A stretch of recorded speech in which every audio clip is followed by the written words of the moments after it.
Ladies and gentlemen, boys and girls, children of all ages, how you folks doing? Welcome here. Welcome to another edition of Monday Night Raw. I'm your host, Conman167, as always, and we are on the fallout here of Extreme Rules, or sorry, I should say, the horror show at Extreme Rules. The fallout of the whole show is going to happen here tonight, Monday Night Raw. Obviously, we're going to find out what's next with the whole Raw Women's Championship thing. It's been kind of a crappy finish, but you know what? At least we're interested in where the story is going. But yeah, welcome everybody. This is now our Wednesday, Thursday, Friday, Saturday, Sunday. This is now our 6th day in a row of live streaming. So I'm getting a little bit tired. My voice is a little bit on the hoarse side. Hopefully we're going to be able to bring the emotion that you guys know and love here today to the live stream. But now, without further ado, everybody, it is time for that Conman certified roll call. So who do we got in here today? We got Steven Randall, how you doing, my man? We got Jovan De Feliciano. We got Peyton Murphy, welcome. We got PS4 Twist, great to see ya. We got Bradley Robinette, Matthew Bonneau made his way in here. We got the Wolfpack White Wolf. Also, Matthew Bonneau, you got to stop snitch tagging me to random people on Twitter. All right, I see it all the time. I don't know why you do it. I don't subtweet, but like you directly tag people. Don't know why you do it. Ricardo, how you doing, my man? Ryan Pasola, welcome to the live streaming. We got Shane the Gamer. We got Joseph Piali. We got Tristan King. How you doing? Retro Demand. How you doing, my man? We got Kuda Gra up in here. We got Shane the Gamer. Asim K, welcome to the live stream. What the heck just happened? Okay, we're good. We're still moving, right? We're still live? Yep. Okay, Master Obi-Wan Kenobi, how you doing, my man? Welcome to the stream. We got Z-Dog, welcome. Ronnie Hudson made his way in here. Joso, welcome.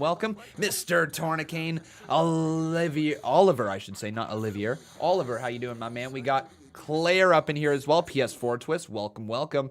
And we're going to go with 3 more people. There's actually quite a bit of you in here. Let's go with Digital Dummies, Jay Cochran, and Calvin Jackson. Welcome, everybody. It is now time for Monday Night Raw. Aaron the Joker, how you doing, my man? First dono of the day. That's a special thing. Thank you, my man. He says, sup, Con? Hope you're having a good day, dude. You know what? I'm doing even better now that we're live. I had a lot of fun making the WFR video earlier today. If you guys didn't see that, make sure you check that out after the live stream.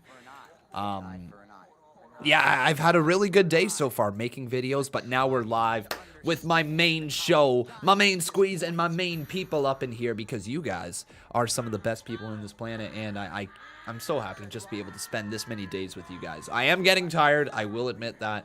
My my energy has been drained a little bit today. I just woke up from a little bit of a nap. I needed it. But you know, hey, that's what we're here for. We're wrestling fans, and there's been a lot of wrestling to consume. Nick Prena, how you doing, my man? Welcome to the stream.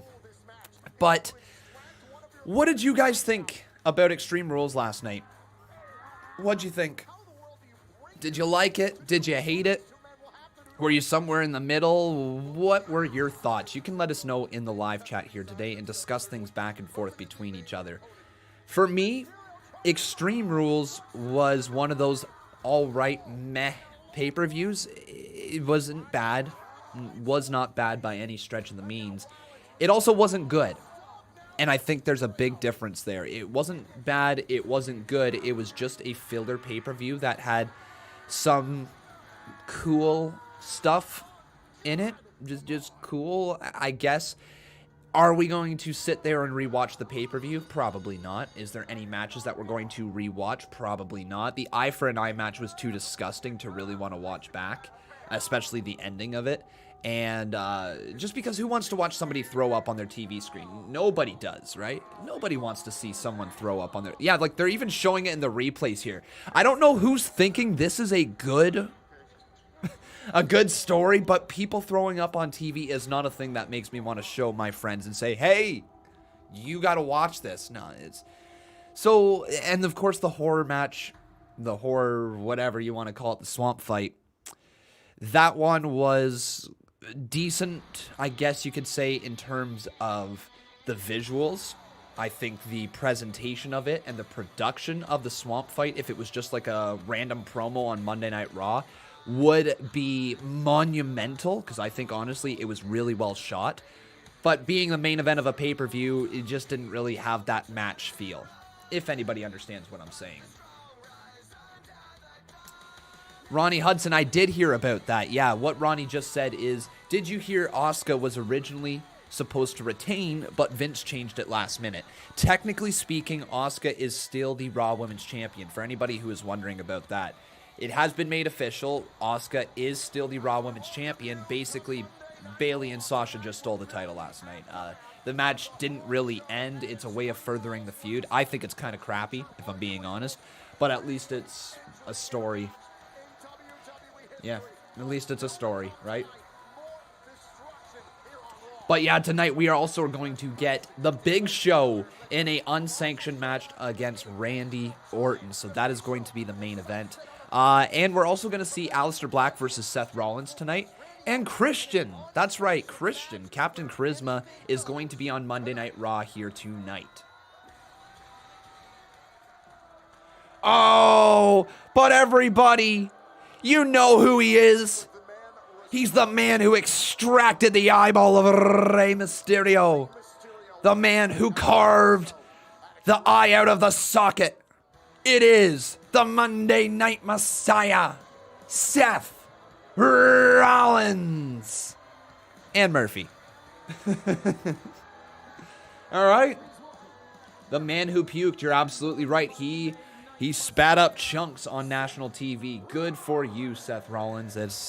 Yeah, that's a story, isn't it? Austin Winter asking me, what happened to the mystery hacker, Conman? Please answer. I wish I had an answer for you. I really do. WWE seemingly has just dropped the story. We have not seen any more progression regarding the hacker.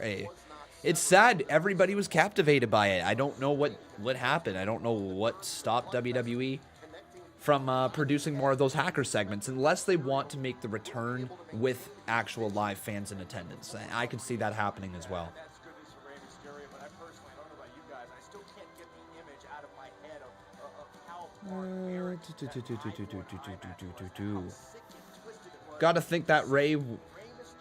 Gotta think had Ray won, Seth would have had an eye patch for the rest of his career. And honestly, I was for that. That's what I wanted to see. That's what I said in the predictions video with the botch guy. I said that, honestly, Seth Rollins rocking an eye patch would be a really cool thing for his character. Flamethrower Fluff Salisbury, we're going to get to that in just a sec. Thank you for your $5. Oh my God, actually that's pretty funny. 6-1-I. I like that, man. Thanks for the $5. Here's Seth Rollins. And yes, Aled Thomas, I will, my man. It is referred to as globe luxation. What that means, in the simplest of terms, is that at Extreme Rules last night, Rey Mysterio's eye came out of its socket.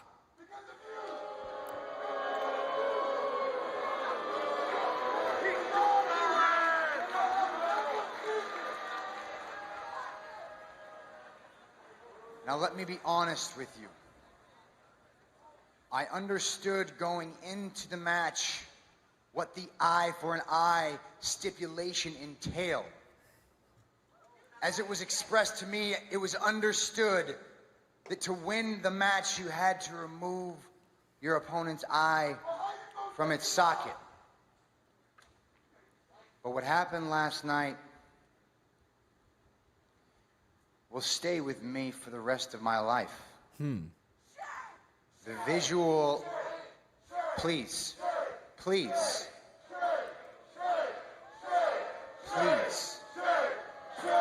try to understand that this is difficult for me as well. The visual, the image of Rey Mysterio holding his own bloody eye in his hand will stay with me in my memories forever. It was disgusting, it was barbaric, it was violent, it was more than I expected. It made me sick to my stomach, figuratively and literally. And I suppose the question that I've been asked the most in the last 24 hours is, do I regret it? Do I regret what happened last night? And I don't mean to be obtuse, but I have to answer a question with a question. Let me ask you, the WWE Universe, do you regret what you have done to me? What? Wait, what? Because this was not my decision. You were the ones who made me the Monday Night Messiah. You were the people who demanded that I become this person who you now refer to as a monster. You made me. So let me ask you. Blaming us? Do you regret what you've done to me? And by proxy, what you've done to Rey Mysterio and his family? What a nice heel. Speaking of Rey Mysterio, let's What a remember nice heel move. who asked Passing for the this blame onto the stipulation. fans. Rey Mysterio asked for this match to be eye for an eye. Actions have consequences. What happened to Rey Mysterio last night was ugly and it was unfortunate, but we cannot afford to dwell in the past. No. No. So you just want us to forget about this eyeball that you gouged out of someone's face? Is that now Rey Mysterio is out of sight. Rey Mysterio is out of sight, and Monday Night Raw is out of free sight. to fulfill its potential. The greater good of this show can happen, will happen, and there is nobody left to stand in the way of the greater Here we go. good. Here we go. The match that they've got scheduled for tonight, I think it's about to get underway. Here comes Aleister Black. All right, so let's see what Aleister Black has to say. He obviously was a friend of Rey Mysterio. And I'm sure he's not too happy. Don't you dare deflect any of this blame but on yourself. Okay, there you go. You orchestrated all of this. This is all on your hands. Yep. But right now, Seth Rollins, I am here to rectify all of this. Okay, here we go. That works. Murphy. Oh, Murphy just got taken out by Black, and here we go. Black on his way down to the ring, and we're going to have this match that is set to happen here tonight. Oh, come on, Murphy from behind. Where's Humberto Carrillo? We need Humberto out here because apparently Aleister Black and Humberto are friends. But man, Aleister Black taking out his big-time rival there in Buddy Murphy, and look at this, just driving Murphy right into the barricade. Oh my goodness gracious, Aleister Black right back on the offense. Another attack right to the chest of Murphy, and gonna send the Disciple right back into the barricade over by the announce table this time. Another kick to the chest. Rollins is literally doing nothing to help Murphy. What is this all about? Oh God! Black hit hard, Murphy hit hard, and now the ring is free, and Rollins is gonna scurry out on the far side. Well, is that the opening segment? That's a hot opening segment. Bro, I'm about to go nuts. That works for me. What about you guys? What do you think? Was that a good opening segment? Thumbs up, thumbs down right here in the live chat. Let me know. I think that's a good way to get us invested in the first match of the evening. It's a good way to get us to hate the character of Seth Rollins, and it's a good way to make us root for Aleister Black in this match. Works for me. Old forward whip, like hydraulics, and it's flying through the air. Oh, that was a weird sound. To the moon, like they're astronauts. And just die, like, completely off Thumbs the up side. for most people. Having it just like backyard cookout with the family. Kind of the roots. Am I drinking Coke? No, just water here tonight. I'm really, really tired, if I'm being honest. Do I see your comment? I sure do, my man. I sure do. The Pickle didn't like that. He gave that a big thumbs down. Well, that's okay. But let's get here to the couple donos that we didn't get to read out at the very start there. So Flamethrower, my man, he says, Ray changed the name of his finisher to the 6-1-I. Yes, he did, my man, or at least that's what you're thinking. No, that's pretty funny, man. Thanks for the $5 dono. I appreciate the support. And then Paul Carpenter. Ray changed the name of his finisher to 61I. And then Paul Carpenter is asking me any word on Austin Theory. Still surrounded in those allegations. He's really young. Let's do a real quick Google. I don't think there's been anything more. The reason I bring up that he's really young is because what WWE has likely done is pulled him off TV and just said, since you are so young, we're gonna make sure that there is nothing truly out there. There's no reason to invest in somebody so young if they already have this many issues with them. So they got to really make sure Austin Theory's past is clean, which it doesn't look clean.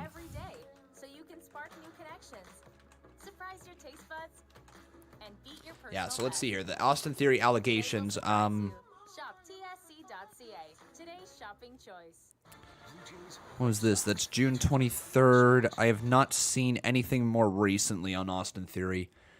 So yeah, it's kind of just been hush-hush on him right now. Buddy, your pal Scott Stanford here with another WWE News Slam. Now is the perfect time to catch up on the incredible lineup of award-winning content. Avonre Jordan, how you doing? Saying, what should WWE do about the Raw Women's title situation after last night? I think they're ready to just say, hey, Asuka is still the women's champion. Sasha, you're not the women's champion. Put the title back on her. But this raises a question, is that who's going to be the person to do that? It's probably going to be Stephanie McMahon if she's available, but Raw and SmackDown don't actually have authority figures right now. And when there is a title that needs to be stripped, you have to ask the question, who is going to do the stripping of the title? Probably Steph, right? Like, that makes so much sense. Or at least taking the title off of Sasha and putting it back on Asuka. But, like, if we had to have general managers once again, who do you think should be the general manager of Raw? And who do you think should be the general manager of SmackDown? Because I think if we had more people that were similar to William Regal, who is like a neutral general manager, the show would be better off. It really would.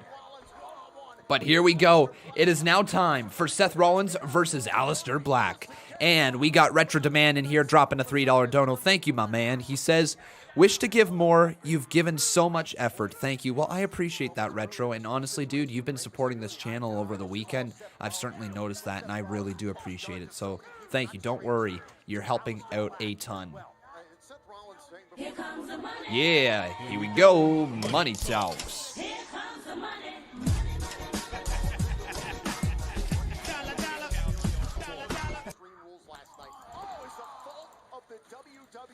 All right, and we're going to get the Twitter poll live for you guys. Asking you, who will win? That's the big question. Hashtag WWE RAW. So either Seth Rollins or Aleister Black. Did you guys check out my WFR video earlier today? Did you check it out? Give me a hell yeah in the chat if you enjoyed it. American Force, how you doing, my man? He says, what match are you up to? What match am I up to? What match am I up to? I'm not sure what you mean by that. What match am I up to? I am watching currently Aleister Black versus Seth Rollins, if that's what you're kind of asking. I'm sorry, I don't really understand the question. But American Force, thank you for the $4 support right there, my man. I'll look for your comment here in the live chat just to make sure that I know what you're talking about. So if you could make an additional comment there, American Force, that'd be great. Oh, nice sling blade there from Seth Rollins.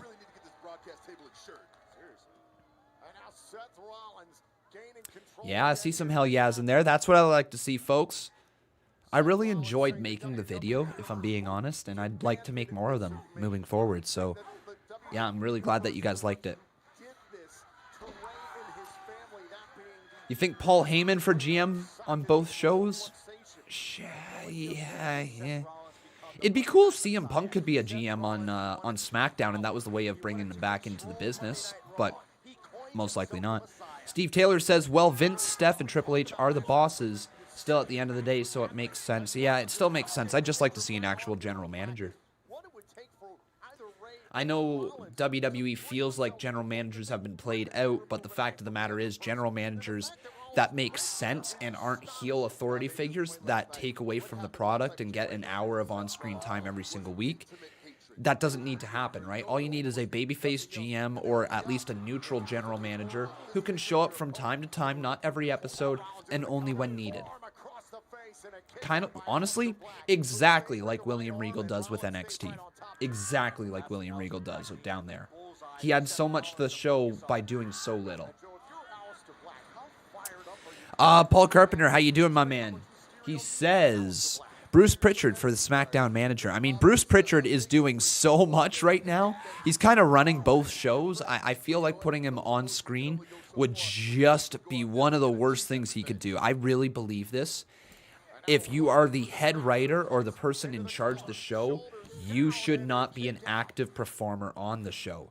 Reason being, because of course you're going to be biased to booking your character.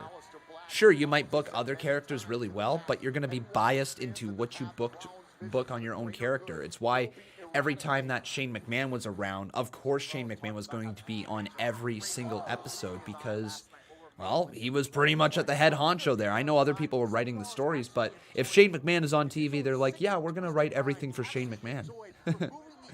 Kevin Langoff, how you doing, my man? Welcome to the live stream. We missed you yesterday. Sasha Banks holding on to that Raw Women's Championship. He must be pretty happy. Saying Conman for the Raw GM and Days for SmackDown GM. Well, that'd be certainly a little rivalry over there, wouldn't it? Oh, Aleister Black, though, with a straight right hand to the face of Seth Rollins. Boot right to the face again. Another boot there from Aleister Black. Catches Seth Rollins. Goes for a third one. Aleister just got caught with a super kick to the midsection. That probably sounded so weird to you guys.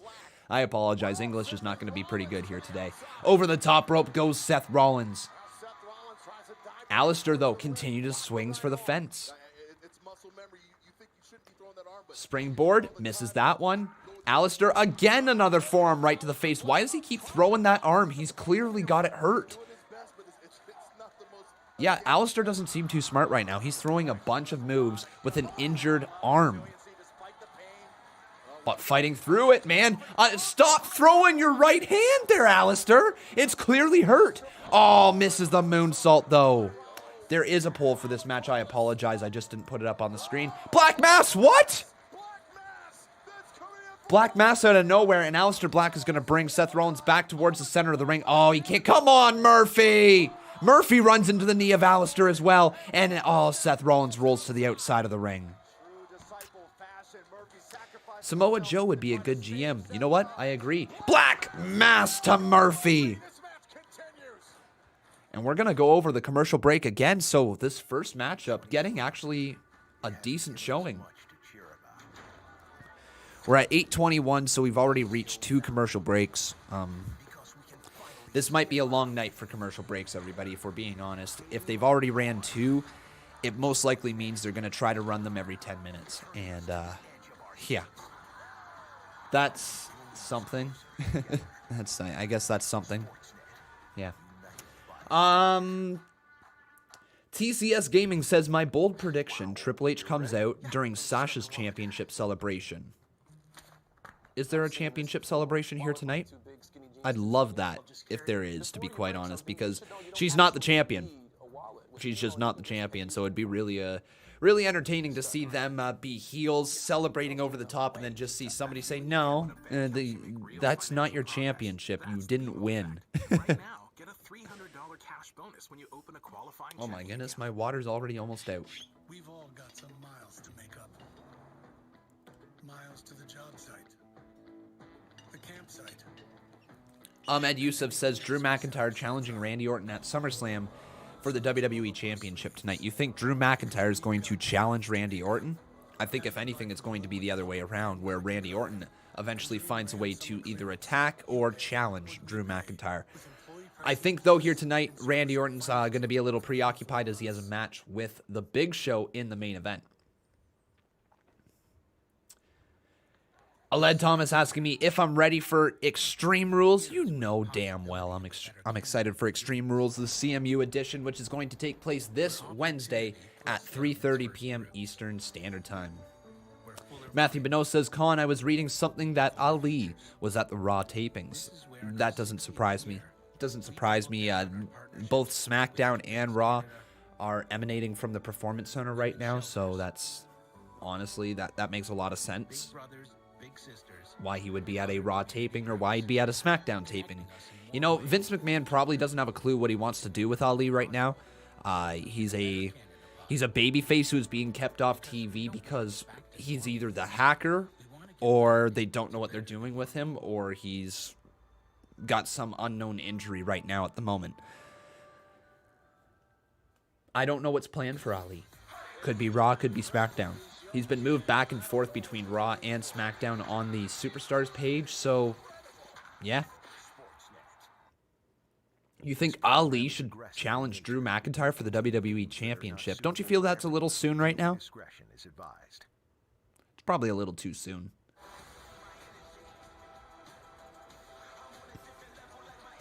Ali is a Raw superstar anyway. Well, is he officially a Raw superstar, or did he get changed back to SmackDown? I'll take a look. Slash and Dash, how you doing, my man? Thank you for becoming a part of Team Green. We got ourselves a new member up in here. That's right. We're going to sing ourselves a little cringe song, so we'll get that going in just a second. Appreciate the support, my man. Against Seth Rollins. I know what Aleister Black has had to contend with. He's had to fend off the interference of Murphy. He's dealing with a bad arm. He's still trying to put away Seth Rollins. The right arm has been damaged heavily. Nope. So just to kind of reiterate that, Ali is in fact a SmackDown superstar. Everybody, Mustafa Ali. He's got his full name as well. SmackDown superstar on WWE.com. But now, everyone, it is time for the cringiest song on the internet. You guys know how it goes. Here we go. 3, 2, 1, let's go. Sweet knees are made of these. Who am I to disagree? Woo! There we go. The cringiest song you've ever heard.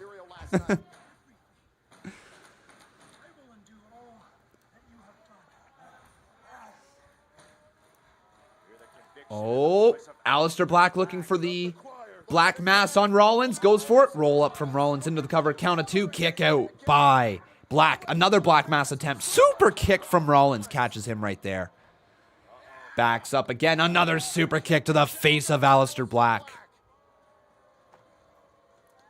Aleister Black has vowed in the past there will be no forgiveness or atonement for Seth Rollins. Kyle Cruz says Seth didn't have anything to gain from that match. The only thing that happened was, yeah, he pulled out Ray's eye. He considers Seth Rollins considers Rey Mysterio as a sacrifice, and I guess for his story, that sacrifice could lead to bigger things. But I honestly don't know what's next for Seth Rollins. What do you guys think? What would you write next for Seth Rollins? Because right now, I don't see a story. I don't see a SummerSlam match. I don't see a mega big-time match. You know, we can't even say Seth Rollins versus Aleister Black because we're getting that on free TV here tonight. Right? Like, you know, there's no logical build. Maybe Dominic Mysterio? Like, is Dominic ready for that marquee of a match? Like, it might be. Maybe. But, like, I legit don't know. Yeah, too bad about Edge. Yeah, Edge would have been a perfect opponent, wouldn't he? Rollins now off the springboard, goes for the knee. Aleister Black, though, moves out of the way just in the nick of time. Rollins, though, targeted that injured arm right there that he hurt earlier in the matchup. Aleister Black, though, with a kick to the side of the head. Rollins is still rolling. Oh, face first goes Black. No, off the ropes. Black's in trouble. Curb stomp. No way. Black is going to be defeated here clean on Monday Night Raw. Isn't he? He totally is. Into the cover. Long cover. To my God. Really? Wow. Really? Well, how about that? The mystique of Aleister Black is kind of gone, isn't it? Wow.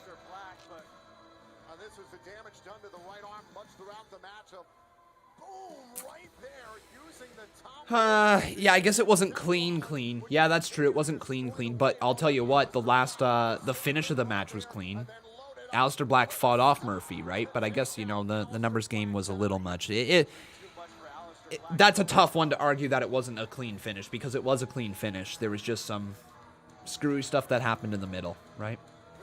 It is the first loss in a while. I mean, he's not done, but the mystique of Aleister Black is starting to fade away, isn't it? Just because we don't see his entrance anymore where he sits up, and he's just, the whole presentation currently of Aleister Black is not the best. Oh, hang on. What's Rollins thinking? No, this isn't good. Oh, no.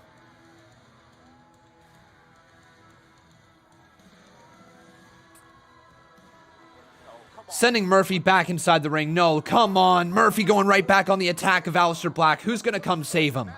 Whoever comes save him is going to be Seth Rollins' next feud. Who is going to save him?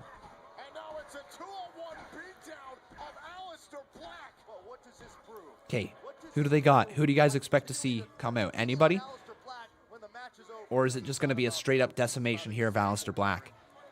Murphy, though, sends Black right into the barricade. Humberto, isn't that just one of the most boring choices ever, though? Could be Kevin Owens, yeah, I guess. Yeah, I'd like to see Kevin Owens moving towards another feud, though. Ali would be cool, yeah. EC3. Oh, no. But Aleister Black, I think, is about to... Wait. Oh, no! Not his arm!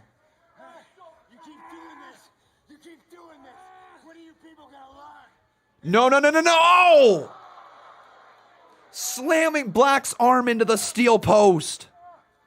It's gonna be an arm versus arm match.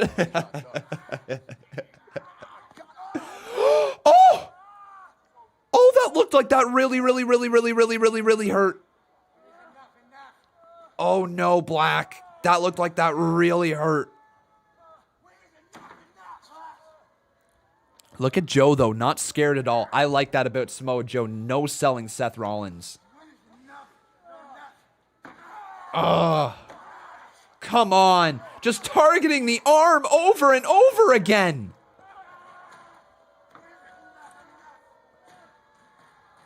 Dom is always late to the party. If Dominic Mysterio is going to come save him, he is late to the party, just like he was late last night to the party with Seth Rollins, trying to literally gouge the eye out of his father.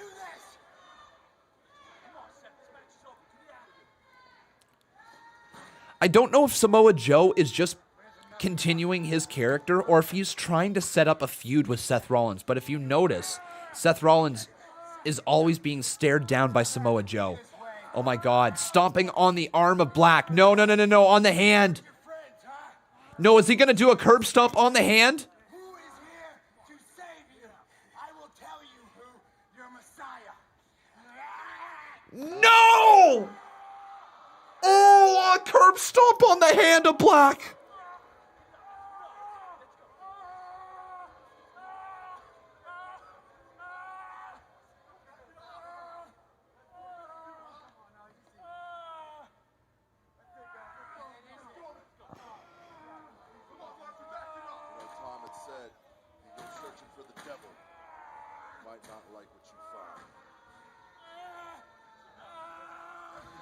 Oh, that looked like that hurt so badly. Okay, what I gotta say right here, though, Aleister Black is selling this like a mofo. He is doing a great job at selling right now.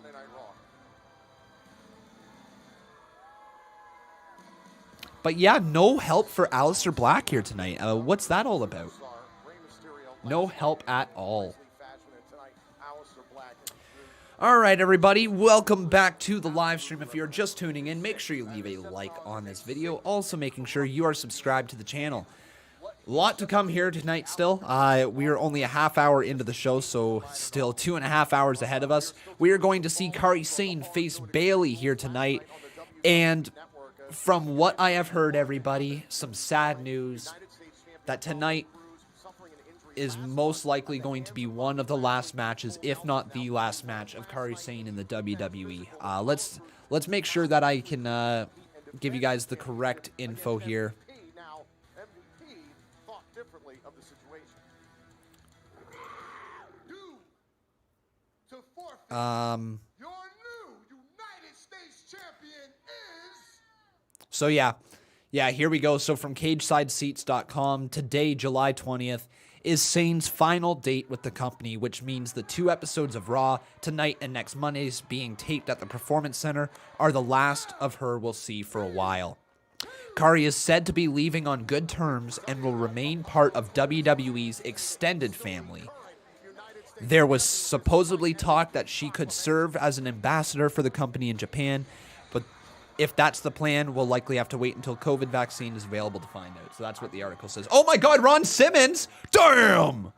Everybody, let's get a damn chant. Damn!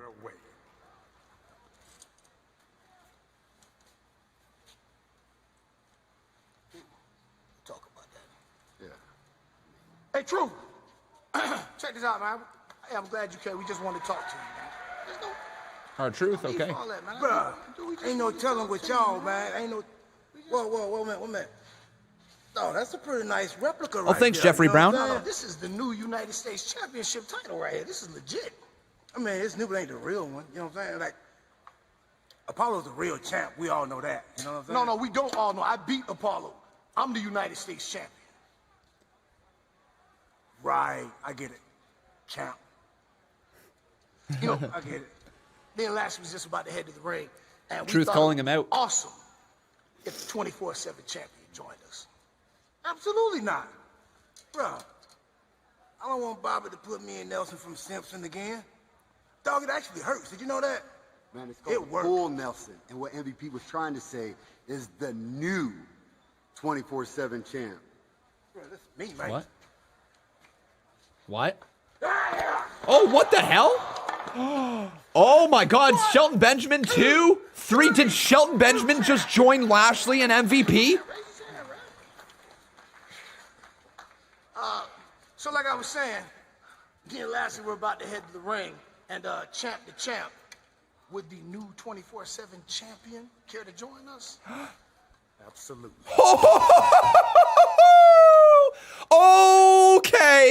Okay, everybody, that is sweet. The Hurt Business just got a new member. All of a sudden, the Hurt Business is filled with Bobby Lashley, MVP, and Shelton Benjamin. Let's take a look at some other people that could join. You could see Ricochet. You could see Cedric Alexander. You could see Apollo Crews. You could see R-Truth. I doubt that one, but you could. All of a sudden, Shelton Benjamin means so much to that group, and I'm imagining there's going to be at least 4 or 5 members in this group. I don't know how many. I see Bobby Lashley, Shelton Benjamin, and MVP playing like, you know, the veteran roles of this group, but you need a young member in there. Is that Cedric Alexander? Is that Ricochet? Like, I think Cedric Alexander would be a better fit in that group long term, but maybe both. Like, maybe you throw both of them in there, then you have a tag team in there as well that could capture the tag team titles. All of a sudden, you look at what they could form, and you could have Bobby Lashley as a world title contender. You could have MVP as the mid-card champion. And you've got, apparently, Shelton Benjamin as a 24/7 champion who could eventually become a mid-card champion if MVP wanted to drop the belt or whatever, or drops the belt back to Apollo, then Shelton goes and takes the belt from Apollo. You know what I mean? They could go into that direction, and then you could have a tag team with Ricochet and Cedric Alexander. What a cool little development of storylines right now, and there is also potential for lots of other people to join this group. Who knows, they might not even just stop at 4 or 5, they could go to 10. Let's make the Hurt Business the entire Monday Night Raw roster. Why the hell not? Let's do it. But let's get to these donos right here. Thank you, everybody, for the support. Jeffrey Brown dropping 5 in here. He says, hey, Conman, why do you think Seth did that? I'm actually going to roll yours as a 10 because you dropped 5 after that. I think Seth Rollins did that because he's a naughty man. Like, he's a bad dude, right? He's a Monday Night Messiah.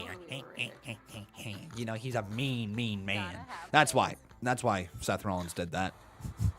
But thank you, my man, for your $10 dono. Let's get that up on the screen.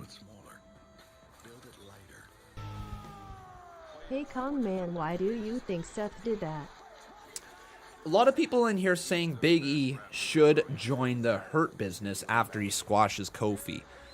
So that's obviously assuming that there is going to be a heel turn between the New Day and Big E turning heel. But the one issue with that, and I know it's wrestling, they could obviously do a trade. But the big issue right there is that Big E is on SmackDown, and the Hurt Business is seemingly a Raw faction that is forming by the day. So I'm going to go ahead and say that's not a thing that's going to happen. I don't even know if they plan on turning Big E against Kofi, but I'm certainly looking forward towards this episode of Friday Night SmackDown. I really want to see what happens with the New Day, if I'm being honest. Kazuya Uchika says, dude, can see my comments. Yes, I can see your comments. How you doing, my man? Says Jason Barker, thanks for the $10 dono. He says, sorry I'm late. What did I miss? You missed a match between Seth Rollins and Aleister Black, where Seth Rollins picked up the win there. Seth Rollins basically came out and said, hey, I blame you for what I did to Rey Mysterio last night. Not you, Jason Barker, but us, the fans. And that's where we're at. Rondo Slice, how you doing, my man? Thanks for your $2 dono. He says, has Michael Cole been on TV lately? Isn't he SmackDown? Yeah, he's SmackDown, correct? Corey Graves and Michael Cole on SmackDown? Yeah, he was on TV last Friday, I believe. This is cool, though.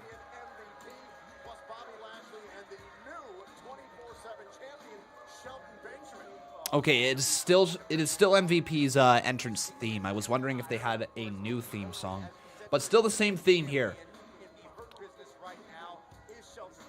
But who would have thought the Hurt Business here in 2020? This is a building faction that I am really invested in.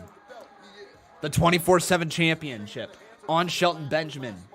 The United States Championship on MVP. And Bobby Lashley, the best version of Bobby Lashley ever. This is an interesting faction. And I wonder who they are going to face. In case you were under a rock and you missed it, last night at the horror show at Extreme Rules, MVP emerged your new United States champion.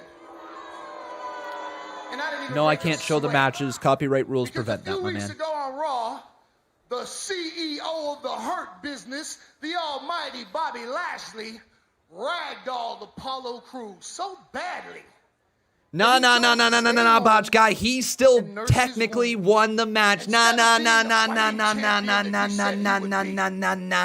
MVP may not be technically the United States champion, but he did, in fact, win via forfeit. Sucks to suck, Botch guy. We tied. My victory was a foregone conclusion.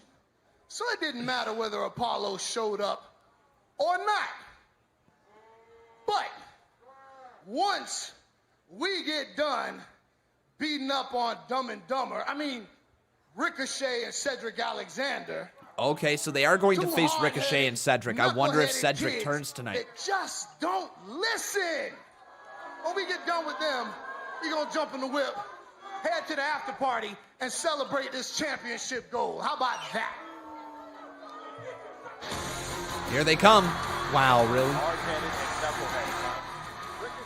Does anybody miss just like how epic NXT used to treat their superstars? Ricochet doesn't even get an intro. Dumb and Dumber, that was funny back in 2006, where your career was relevant. Oh. Well, that's coming from Cedric. All I'm looking at right now in the present day is a coward who's holding a championship he did not earn. Yeah, the same coward who stands behind Bobby Lashley, his little meal ticket, and comes out here and acts like he's some sort of champ. Man, I hate to say it, P, but you just a chump, bro. Oh. And as far as all this advice you've been throwing around goes, it means nothing. Ricochet and I have been champions here before, and we will do it again. on our own. Without you. That's real cute, kids. See, but when I stand in the ring and I look at these three grown-ass men, I see the Hurt Business, including our new executive on the board, Shelton Benjamin. Executive on the board. And I look at you. CEO is Bobby Lashley. Shelton is the executive on the board. Two little kids that should still be sitting in catering like you and I discussed. So check this out. Since you guys don't even have your buddy because you're so lame, Apollo Crews ain't even show up to help you guys out, we'll make it fair for you. Pick any two of us that you want, and let's go ahead and get this over with, because it's actually, to cut you off right there, we do have another tag team partner. We do. Someone who, like us, believes you're full of garbage. Who? Someone who's making their return to Monday Wait, Night what? Raw. What? Well, obviously, it's not Apollo Crews, because he's home right now nursing his neck, eating a big slice of humble pie. No, I didn't say anything about Apollo, but I can't say after tonight it's going to be you three who are full of humble pie, courtesy of Mustafa Ali. No way! Ali's back? Yeah! Welcome back, Mustafa. So clearly not a SmackDown superstar anymore. The beacon of light.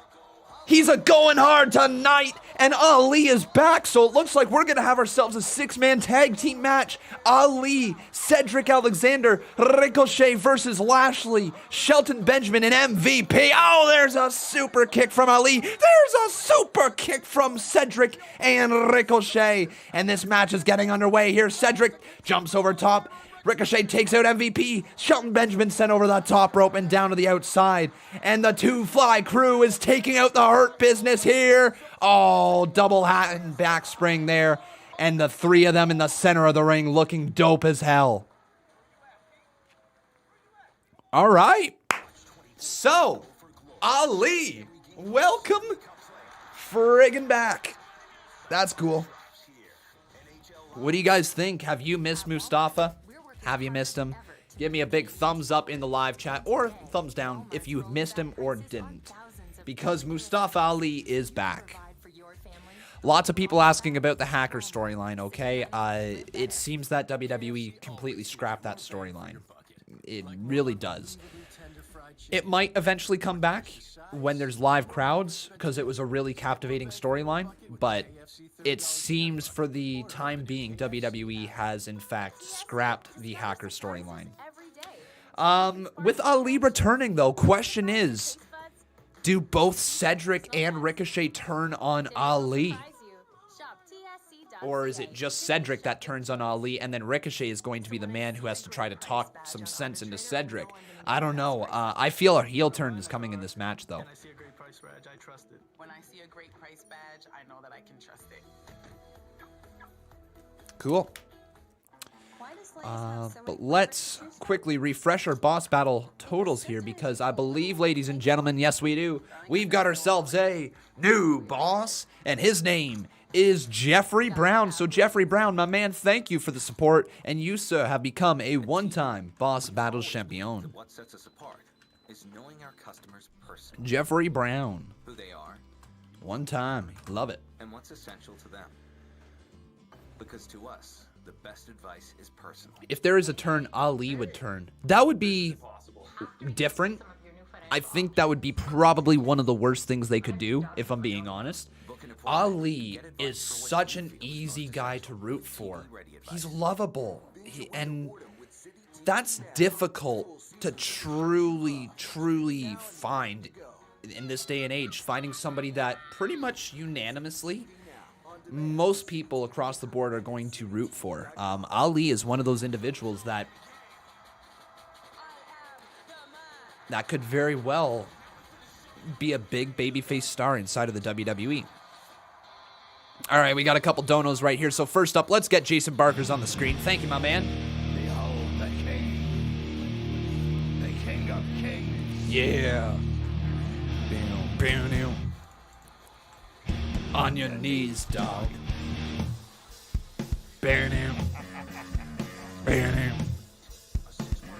All hail. And bow down to the Bow down to the king. Sorry, I'm late. What did I miss? Once again there, Jason Barker, thank you for the support, my man. #1 Giants fan saying, I feel like he should have come back heel, referencing Ali. Once again, I think Ali is just such a good babyface. It's hard to want to see him as a heel right now, if I'm being honest. Paul Carpenter, how you doing? Thanks for the support, my man. He says MVP's got his squad, man.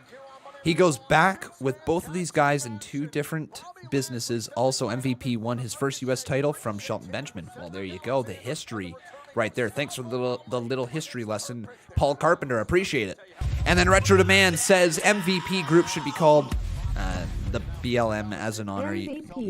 No, the Hurt Business is a much better name, and it's not at all going to be. Also, MVP won his first U.S. title from Shelton Benjamin. It's also not going to be a thing that causes division within WWE or anything like that.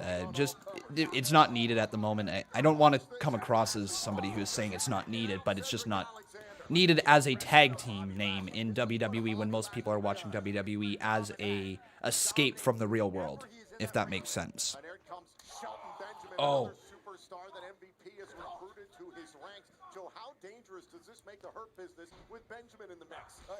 Oh, nice clothesline there from Shelton Benjamin. So let's get everybody up here on the screen if possible. I don't know if actually I'm going to be able to fit everybody. So we got Bobby Lashley on the one side. We got MVP and Shelton Benjamin. There's MVP, the United States champion, or at least the makeshift United States champion, and then Shelton Benjamin. There he is.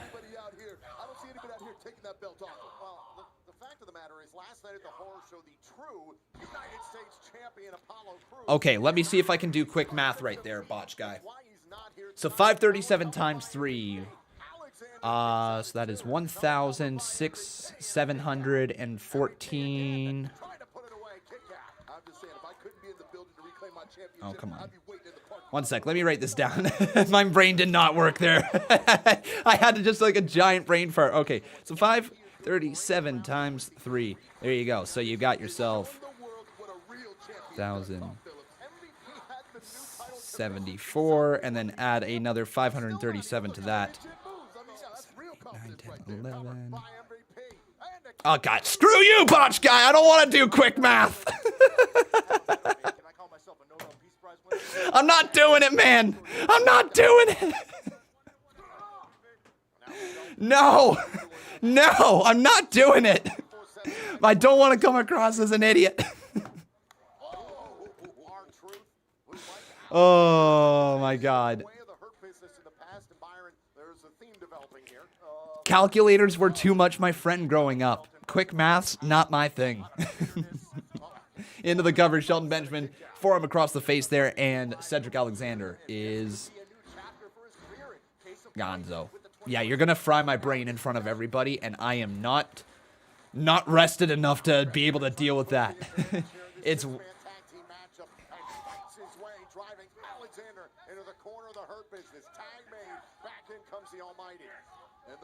No, we're not turning this into trivia, okay? I left school behind for a reason. But thanks, Botch Guy, for the $2.79 donation and causing a little bit of havoc here in the live chat. Look at this. Look at this power from Bobby Lashley. The stalling suplex. Nice suplex there from Lashley. So now let's try to get everybody else up here on the screen. Cedric Alexander, Ricochet, and Mustafa Ali. Oh, spear in the corner. Tag has been made.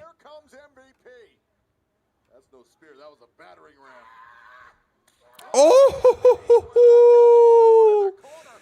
Okay, that was a hard hit. MVP looking for the ball and elbow. Is he going to be able to connect on it? Ready? Ball in. Boom. I love the ball and elbow. Great, great homage to when I was a kid. Loved it. Is YouTube my full-time job? Yes, it is, my man. It is. And just King of Fate says, you just missed the Street Profits being back here tonight. Did I? Well, that's kind of neat. If the Street Profits are back here tonight, I'm looking forward to that. I know it's a little late here in this matchup, but I want to hear from you guys. Who do you think will win? So who will win? Hashtag WWE RAW. Either going to be the Hurt Business, or it's going to be Cedric, Ali, and Ricochet. Boom. How would you feel, Byron? I mean, let's face it, you're a pillar of the community. You're coming back to the WWE to enhance and enlighten people's careers. PS4 Twist screaming at me saying I need to change the polls, as I was literally just putting the poll live. There we go. Thank you for your reminder. Another kick right there to the face from Cedric Alexander. Back spinning kick to the midsection. Nice double team, double enziguri from Ricochet and Cedric. And Mustafa Ali officially tagged in this match. And there's a drop kick. And if you're Raul Kapar, I bet you're going insane right now. He loves Ali. And Ali showing exactly why Raul loves him. Look at the Hurt Business, everybody on the outside of the ring. And we go to commercial break. All right. The botch guy asking me who won the CMU draft. His name was Jonte Burner. So Jonte Burner is going to be joining the CMU at some point here in the near future. Yeah, coming up, not this week, but next week, we are going to be seeing the debuts of Kelvin Jackson, Steven Jackson, and Jason Barker. We're going to get those three in there as soon as possible. Then right after that, Joso, Jovan Feliciano, Nightmare Inferno, Botch Guy, and Jonte Burner. You guys have your characters coming inside the CMU. It's just, once again, we've got a backlog, right? And the backlog takes a while to get through. Botch Guy, you've already got a character coming, man. I've told you that. I told you. Today will surprise you. Shop tsc.ca. Today's shopping choice. Summer days are back. Back with refreshment. Back with fun. So TNT 56 Ace, thank you, my man, for your $15 dono. I didn't mean to no-sell it at all, but I totally did. He says, can I get the Velveteen Dream, please? Random question. Do you get to pick your advertisements, or are they random? They are completely random, my man. Been watching, but also saving for a house and moving this Saturday. Well, congratulations, TNT 56 Ace. Congratulations. I hope you have a great time moving into your house. That's a big step in life. I don't know where you were previously in life, obviously, but that's a massive step anytime you move into a new house. So congratulations, TNT. But let's roll this. You said you wanted the Velveteen Dream donation sign. So let's see. How much is that one? That is 13. Yeah, we can roll you a $13 dono here today, my man. So let's put it up here for the Velveteen Dream. Want to miss the biggest party of the summer when SummerSlam comes your way next month. Boom. Get ready to see all your favorite Velveteen Dream. Hit it.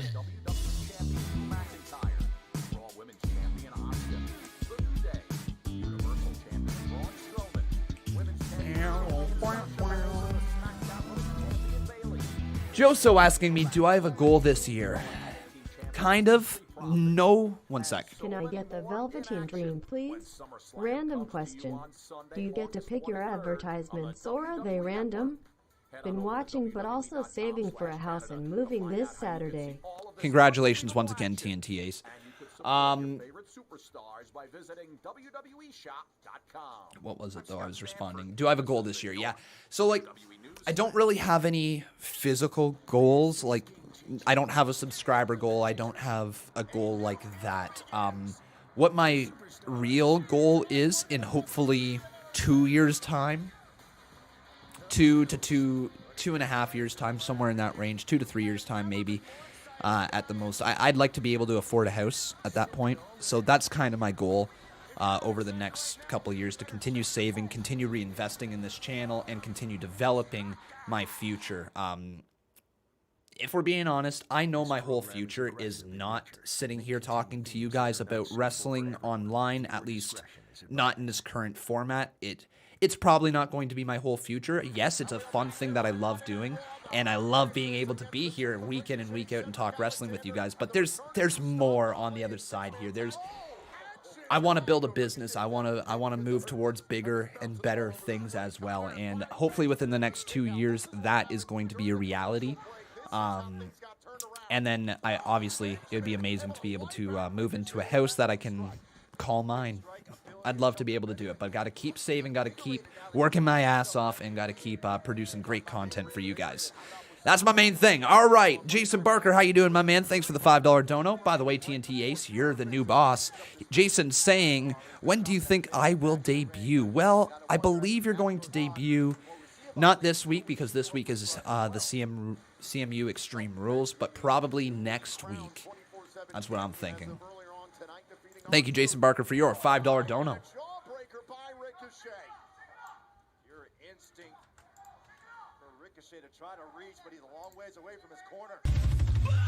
Lots of people talking about Apollo Crews, okay? Let me put a end to this right here. Just let me put an end to this. Apollo Crews has not publicly tested positive for COVID-19. You are completely speculating. Anybody else who says different has completely been speculating. As of literally 59 minutes ago, I was checking to make sure that what you guys were saying in the live chat wasn't true. No, Apollo Crews has not publicly officially tested for COVID-19. It is pure speculation. So once again, pure speculation. However, the thing that has been confirmed is that Kairi Sane's final 2 dates inside of WWE are now, final day in WWE, final 2 tapings is today. So July 20th was the final date on her contract. It has been revealed to us by CagesideSeats.com. And so Kairi Sane no longer under contract, I believe, once Monday Night Raw ends. Once again, believed to be an ambassador for WWE overseas, returning back home to Japan, but who knows how long that will be before we see any more from Kairi Sane. But yeah, Botch Guy, man, there you go. There's the final confirmation that you've been looking for. I know you're looking for it, buddy. But that's the confirmation there.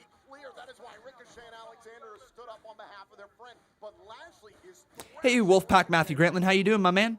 You know, this one I think Ricochet needs to reevaluate his friendships. Ricochet and Lashley have had some really brutal matchups. Z Hughes says, some reason my TV is not working. Well, welcome to the live stream, my man. I know that, you know what? I gotta stop saying that. I say my man, my dude. I say that a lot, and I don't mean anything other than hi to you, whoever you may be. I don't mean to offend anybody by calling you a man by accident or anything like that. If anybody does take offense to that, it's just how I've always spoke. Even when I'm talking to girls, I've always called them dude or man. Like, that's just how I've always been. So I do apologize, you know, if I happen to offend somebody. Why? Botch Guy, Mr. Botch Guy. Hello, dude. We're working here. We're working here. You know what? Just because you called me while I'm live streaming, I'm going to hang up on you. I hung up on you on live stream because you, sir, cannot be calling us while we're working.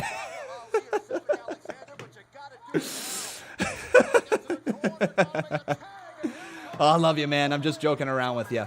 Oh, nice forearm right there to the face once again. And Ali has been now tagged into this matchup. Right there, off the ropes. Ali, drop kick to the midsection.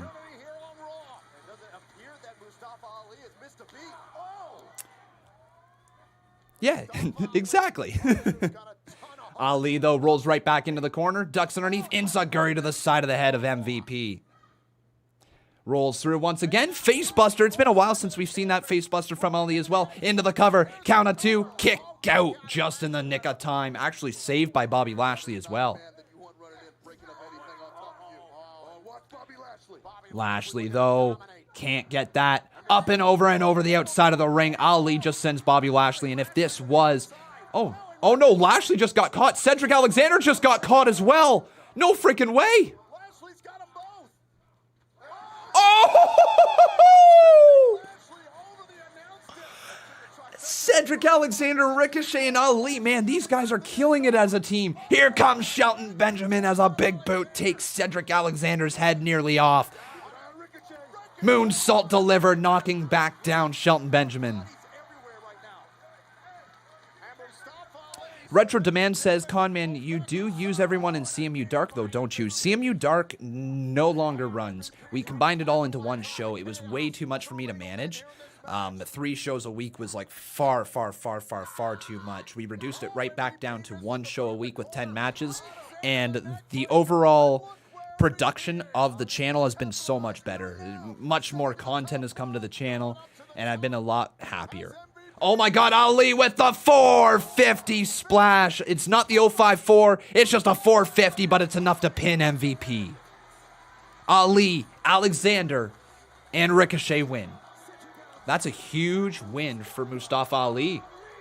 So the Hurt Business falls.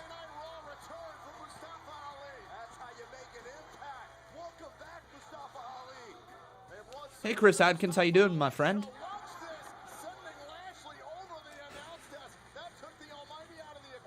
Oh, you guys think that I turned heel on Botch Guy? No. If I turned heel on Botch Guy, you know what I would do? I would first up remove that blue wrench from your stinking ass, and then next thing you know, what I would do is I would ban you from the live stream. Oh, hell yeah. That's a heel turn right there. But waving goodbye to the Hurt Business here today.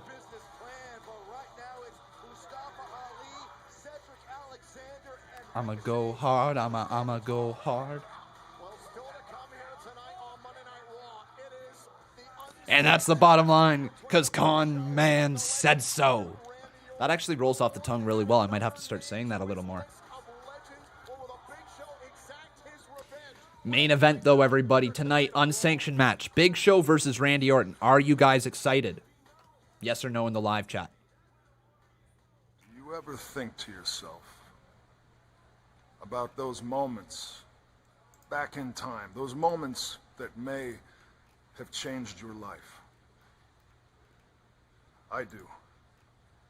Now, for some, they might think the moments I'm referring to were when I joined Evolution, or when I had that match with Mick Foley years ago at Backlash, or when I became the youngest world heavyweight champion in WWE history. But those aren't the moments I'm talking about. Although those moments did help solidify me to be the Legend Killer, to be the greatest wrestler ever, those are not the moments that I'm referring to. The moment that I'm referring to is the same moment I see every time I shut my eyes. The moment I'm referring to is 175 days ago when I swung a steel chair as hard as I could down on the surgically repaired neck of Edge. I've made a lot of friends in this business. Those friendships, I thought, as far as I was concerned, were etched in stone. But they're not. Those friendships are done with. They're gone. Edge, Christian, Big Show. These are all men that at some point in my career, at one time or another, I swear to you that they helped save me from myself. Okay. Which is amazing to me. It baffles me, in fact, that a moment in my history could have brought so much pain to so many different people. All at the same time, that same moment in history brought me satisfaction.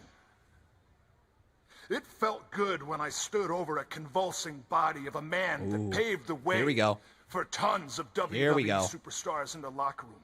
It made me feel fantastic to stand over that same man at Backlash knowing that I ended his career.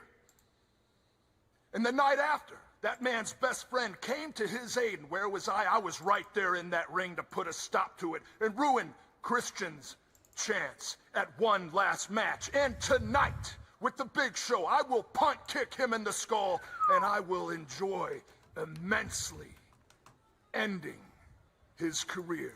Damn. Once and for all. The Legend Killer again. Okay, I don't know who would have thought, but let's go back, let's say 2 years ago.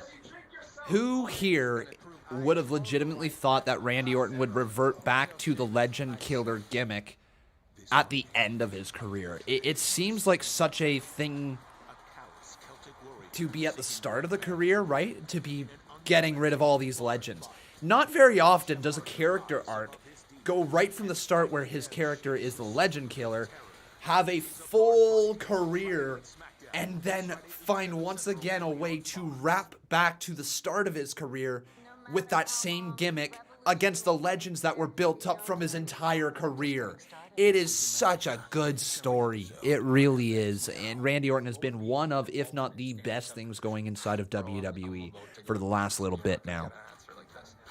Jason Barker dropping 5 in here. He says Conman turning heel is like him liking Dana Brooke and Nia Jax.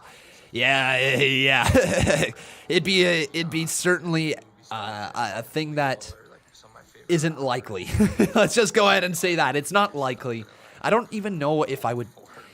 Let's just say if I was put in a position where I had to find a way to try to make people hate me, I don't know what I would do. I don't know what I would do. I don't like when people don't like me. It's like me. I'm a nice little con man. You know, I'm not actually gonna con you. I'm a conner. That's my name. And, you know, con man. But I just want to be. I just want friends. I don't want people to hate me. Yet people do online, and like I have somehow became enemies to some people online, even though it doesn't make any sense. But yeah. All right, you know what? You guys asked for it. You asked for it, okay? You asked for it. You asked for this right here, everybody. Well, guess what? Guess what? Conman's gonna turn heel on you. Huh? That's right. Conman's gonna turn heel on you. You don't know what's coming. You don't know what to expect. But Conman's turning heel on you. The Headless Con.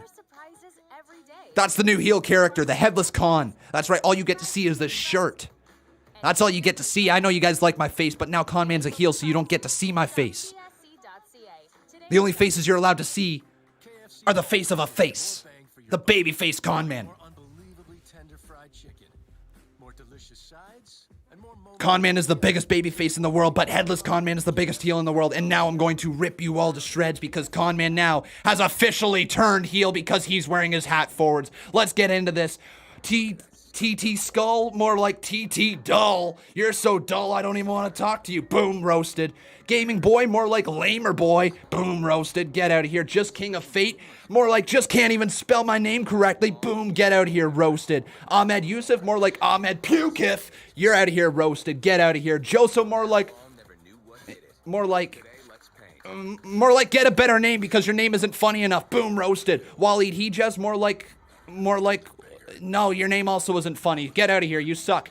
Johnny Souza, more like Johnny Booza. That's because you're getting booed out of here. You're a boo you, Booza. Mark the Baller, more like Mark the non-baller because you can't even ball, you're so lame. Boom, roasted, get out of here. Jacob Richardson, more like Jacob Dickerson. Yeah, boom, roasted. Jason Barker, why don't you go bark at some dogs, you little barker? And I think that's actually where we need to be. Just, yeah.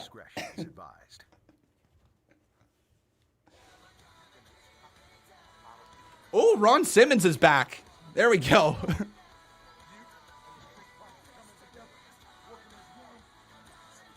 Can't hear what Ron Simmons is saying. But Ron Simmons talking to the Viking Raiders. Interesting. I love you guys, though. Don't worry. Don't worry. Babyface Con is back.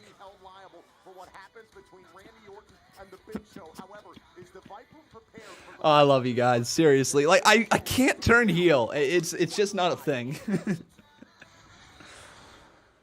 Johnny Ferris, how you doing, my man? Thank you for your $5 dono. He says, I don't watch Raw anymore. I prefer to watch your live stream instead because you make it way more exciting. Keep up the good work. That's so cool to me, honestly. The fact that people are watching me over watching Monday Night Raw even is really, really neat. Thank you for the kind words, Johnny Ferris, and I appreciate the support, my man.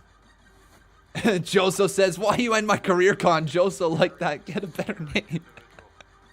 Well, get a better name. I'm joking, man. Oh, that was too funny. That was too funny. Johnny Ferris, though, thank you, my man. I appreciate it. Boom, let's burn it down.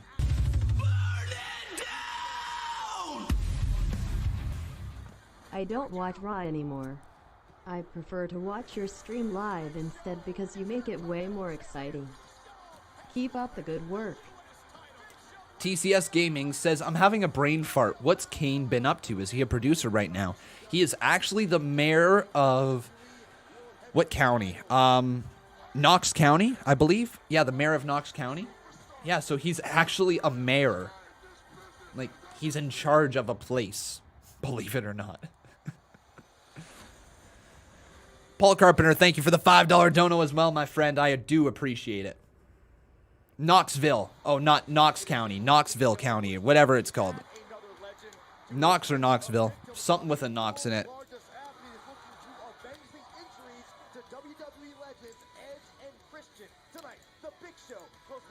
Not gonna lie.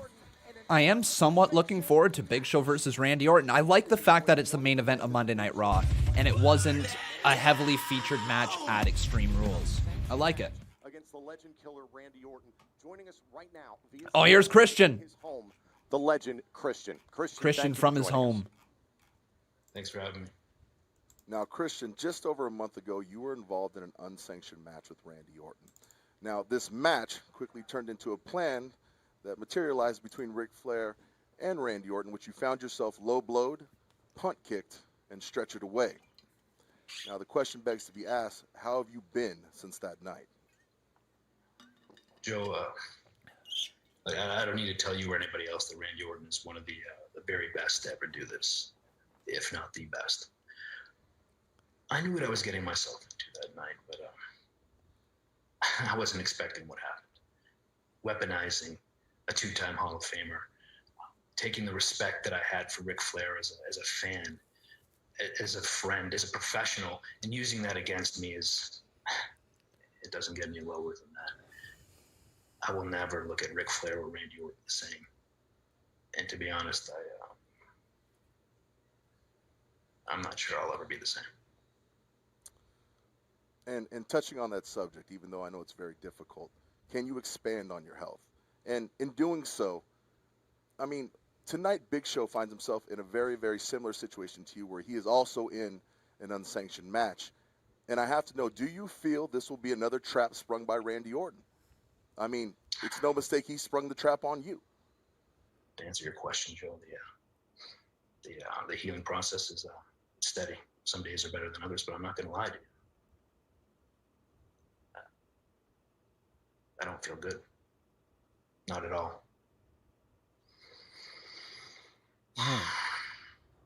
I'd go through every single second of that pain again. I'd endure it all one more time if it guaranteed that Randy Orton got what was coming to him. Oh. Did you guys just catch that? Did you just catch that? Big Show has a lot of people in his corner. And I know he's ready for those traps that you were speaking about. And tonight, I can't wait to watch Big Show knock Randy Orton's ass out cold. Thank you for your time, Christian. Let's check in now with Sarah Schreiber. Some strong words from Christian. And now please welcome the EST of WWE. Hey, it's Bianca. Belair. Bianca. How you doing, Bianca? Bianca, you're one of the newest members to the Raw roster, and you unexpectedly assisted Ruby Riott last week on Raw. What could the WWE Universe expect from the EST of WWE moving forward? What you mean? Now, you know that being the EST means that I'm the strongest, the fastest, the toughest, the roughest, the quickest, the smartest to ever do it. And my rise in this division is going to be the fastest because can't nobody do it like me or do it better than me.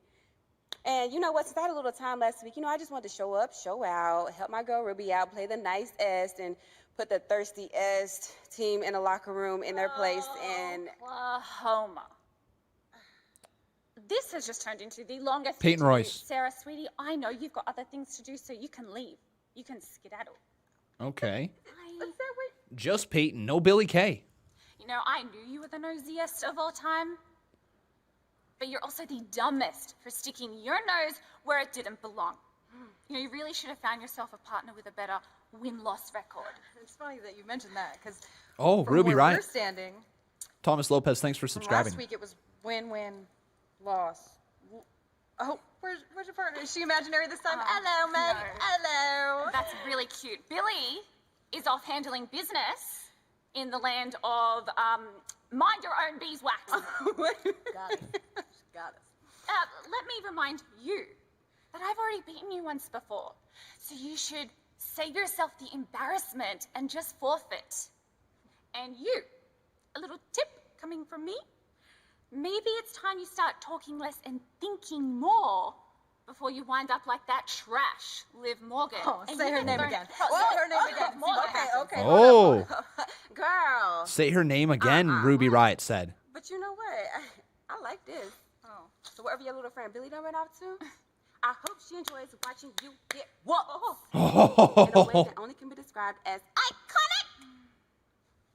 Come on. It's okay. It's all good. Just wait. It's all good. It's cool. It's cool. Cool.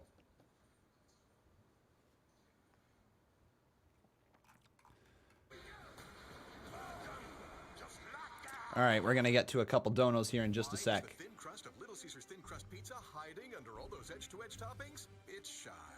Hello, Little Crumb. Get the new Little Caesars thin crust pizza. Order online and get free delivery for a limited time. Delivery. Okay. Do you suffer from skin Well, there we go. That's where we're at. So, Ruby Riott being defensive of Liv Morgan. Not sure what that's all about. Interesting. Interesting. They're building back towards something with Liv Morgan and Ruby. Maybe a tag team once again? Reuniting the Riott Squad? Maybe they realized they're better off together? I don't know. It's something at least. At the very least, WWE needs to bolster their women's tag team division, and Ruby Riott, Liv Morgan as a tag team, you know, it's not like they're doing anything better right now, so it's not the worst thing. All right. So, everybody, with this, we've now got ourselves a new boss, and his name is Johnny Ferris. So thank you, Johnny. I appreciate the support here on this channel. Johnny Ferris. Becoming a one-time boss battle champion. There you go, my friend. Thank you for the support. And then after that, we had ourselves another $5 dono from Paul Carpenter. He retracted his message, so I'm not exactly sure what you said, my friend. But let's get this up here on the screen. Thank you for the support. So many flavors to choose from.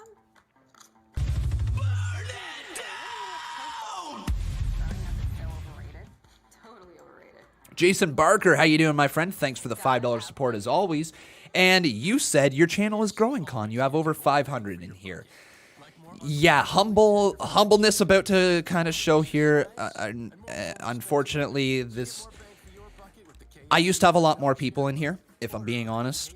I think the pandemic has obviously been a reason for that there hasn't been as many people in here. But if you compare this channel to what it was 2 years ago, the active viewers, or at least like the people that are clicking onto the videos, I used to get so many more views back then. But what we have now is we have a better sense of community. We actually have people who tune in, week out, and have friends here in the live chat. So I would say our base viewership is higher than it's ever been. So in that sense, the channel is growing. But the top end, high end viewership is nowhere near what it used to be. And that's because of a multitude of reasons, you know, whether it be the YouTube search engine not being what it used to be, the fact that YouTube is suppressing wrestling content at the current moment, and the fact that wrestling content isn't as attractive to viewers right now because the stories don't have live fans, which a lot of people rely on wrestling for. So I get it. It is what it is. I just got to keep plugging along here. Got to continue to keep making content for you guys. And hopefully, you know, things will work out in the long run. Hopefully it really will. But thank you, Jason Barker. I appreciate the support, my friend. And with that, do we have a new boss? Yes, we do. There we go. We've got ourselves a new boss. And Mr. Geeky Wrestling, how you doing? Welcome to the channel. But Peyton Royce, no Billy Kay by her side.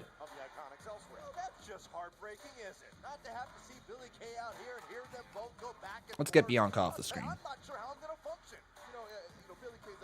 Oh, Peyton Royce, though. You know what, though, everybody? This might be the first time we've seen Peyton Royce come out by herself. I could be wrong, but this is the first time in a long time we've seen Peyton Royce by herself. She's coming across like a bit of a star.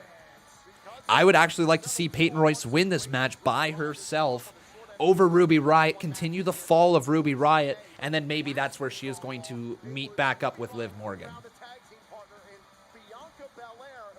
You think Billy is setting something up? Do you think? That's a interesting prediction right there. That's actually, that would be pretty good. I wouldn't mind seeing that. We do have some more donos, though, that I got to get around to, so we will in just a hot second here, everybody. But Peyton Royce, Ruby Riott, let's get them up here on the screen, and then I want to ask you over on Twitter who you guys think is going to win. Clearly, my photos are outdated for these two individuals, but that's okay.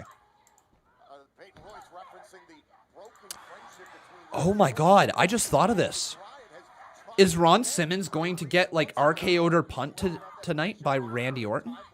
Let's try that one more time. That was barely English. Is Randy Orton going to RKO or punt Ron Simmons tonight? What do you think? So who will win is the question. Hashtag WWE RAW. You've either got Peyton Royce or you got Ruby Riott. And Brock Lesnar asking, how do you donate? You click on that super chat feature down in the bottom right-hand corner of the live chat. And if you see that dollar symbol, you can click on it and slide the slider to support the channel. You don't have to, though. It's not required to watch this show by any means. It keeps it running week in, week out. Oh. It'd be kind of neat, Steve Taylor. Kind of throwing it back to the Nation of Domination as well. Oh.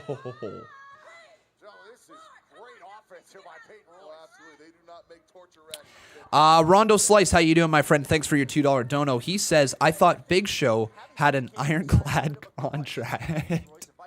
Oh, I forgot all about that. Yeah, you're right. I'm not sure if that ever got rectified storyline-wise, but yeah, you're right. That was a storyline at one point, wasn't it, Rondo?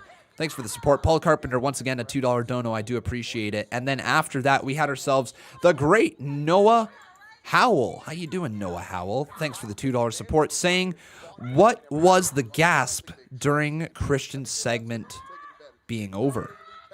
The fact that he said that if he could go through the pain, or if he had to go through the pain one more time just to get his hands on Randy Orton, he would. I was gasping at the fact that he was hinting at maybe him being in one more match. Why would Randy punt Ron Simmons? Because he is a legend. That's the only reason I can think of.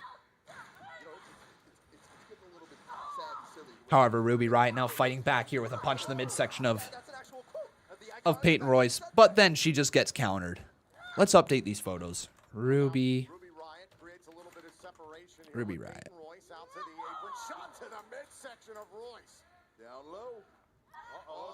Oh no. Into the cover. Oh. 1-2. Kick out there by Peyton Royce. High knee.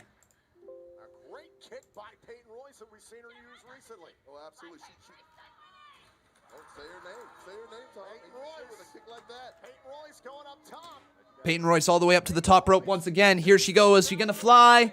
Misses the drop kick right there. Nobody home.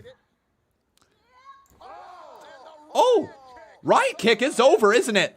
1, 2. Peyton Royce loses. Wow. I mean, it's probably the right call, long-term story booking.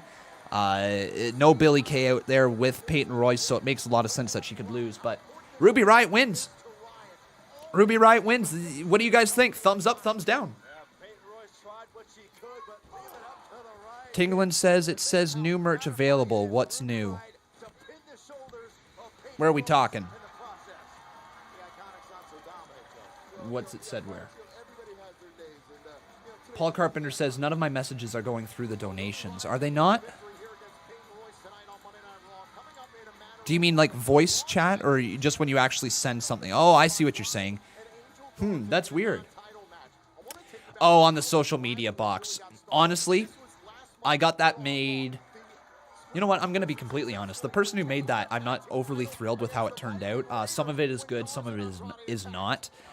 And the lady who was producing that little social media moving box, I asked for certain things. I asked for it to say merch now available. It then got said new merch available. And after I paid, I didn't really realize that it said that. I'm not too thrilled. I don't like the highlight your message thing either. The new merch available is not quite accurate. So yeah, I'm not a big fan of it, and it's just so expensive to replace, unfortunately. Gentlemen, look, there has been quite a bit of tension between the two of you in recent weeks, so how do you very quickly get on the same page, given you do have a match against the Raw Tag Team Champions, the Street Profits, next? No. Listen, hi, Chucky. Playtime is over, okay? Both Andrade and Angel Garza have been on the same page. They've been ready for this. But what about the Street Profits? Huh? Where are they? They've been in hiding. They've been in hiding ever since my clients have asserted their dominance. I mean, who knows, maybe Andrade and Angel Garza will win the match on a countout. You know, because the so-called champions don't want to show up because they're too scared. And when that happens, we will be one step closer to becoming Raw Tag Team Champions. We have been waiting for this match for a long, long time. Match after match, interview after interview. I'm always ready for the opportunity arises. The anticipation is like a... Oh, what the hell? Street Profits, here we go. Okay.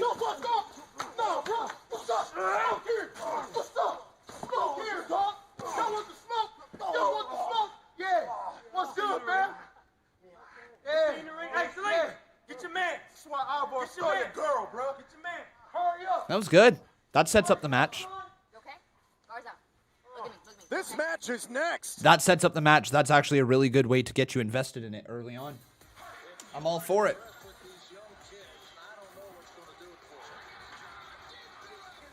All right, everybody. So, halfway through the show, what do you guys think so far? Are you enjoying it? Thumbs up, thumbs down, fist emoji for in the middle. What do you think?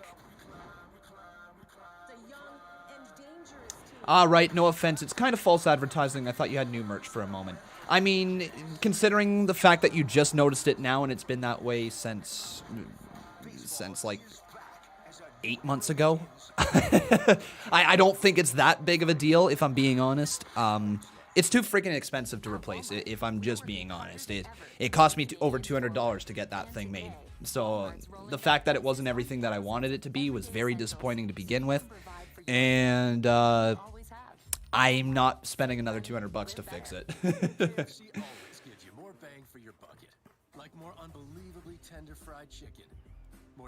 Can't hear you? Ronnie Hudson saying I can't hear me? You guys can hear me, right?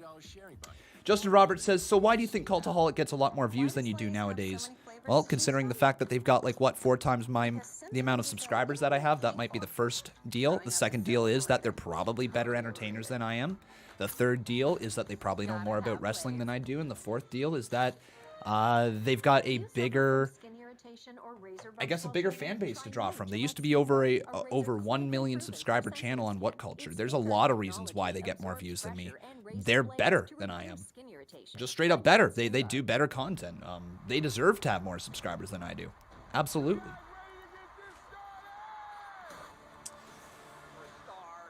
No jealousy here at all over it. It's just the cold hard truth. They're better. And that's okay.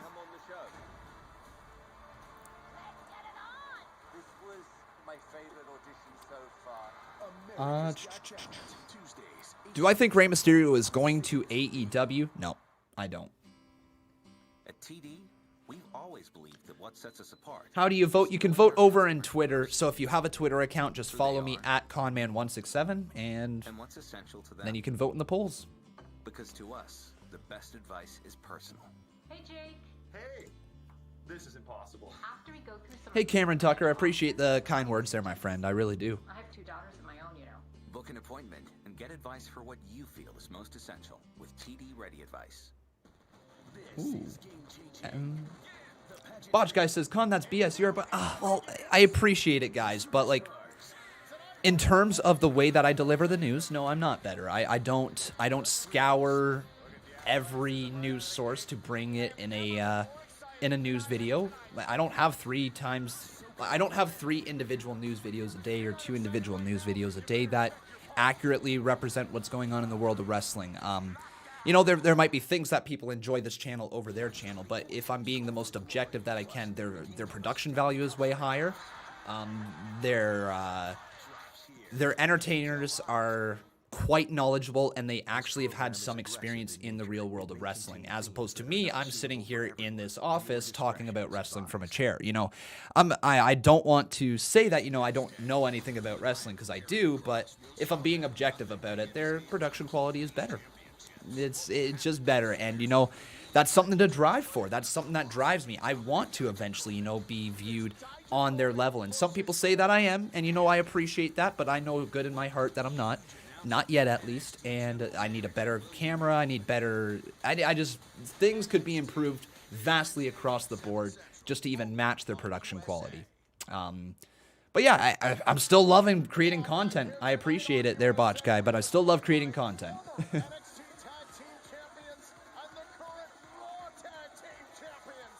But now it's time for the Street Profits. They bring that swag like nobody can. Yeah. Don't you know the words? 'Cause I don't.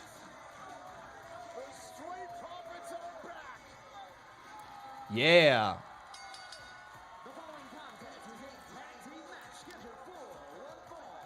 So, Street Profits versus Garza and Andrade.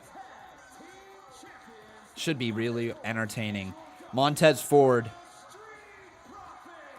and Angelo Dawkins. Remember when these guys were tearing it up in NXT?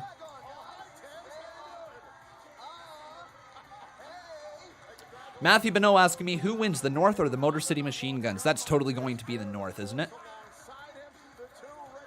Well, appreciate it, Justin Roberts. I do appreciate the kind words, my friend.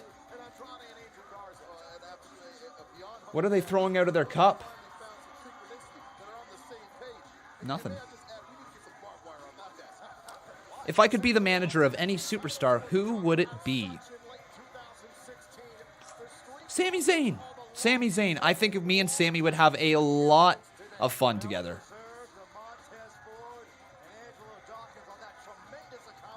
Cheers, Botch Guy. Love you, my friend. Enjoy whatever it is you're getting ready for.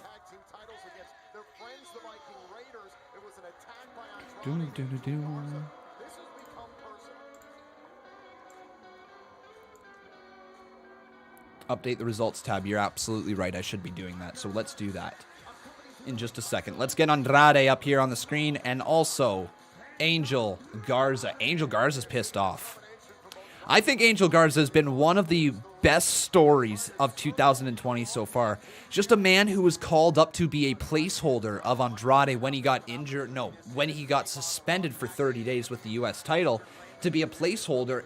And then Angel Garza just took the world by storm and made sure that he was going to be kept on TV. He did a great job of it. He really did.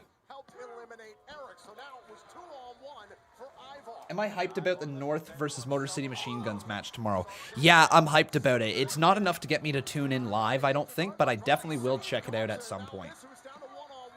Absolutely will check it out at some point in the near future. Sorry, guys, one sec. I'm just going to flip this camera up. I've got...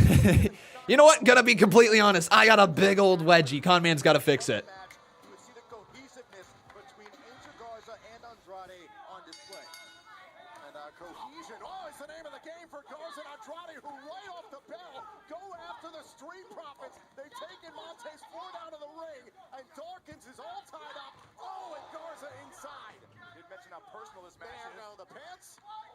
Okay, we're good. Yeah, I had to fix that, folks. Like, I had to. I had to, okay? I'm sorry. Oh. Hey, you can't say Conman isn't honest, right? But let's head over to Twitter and ask you guys who will win this matchup.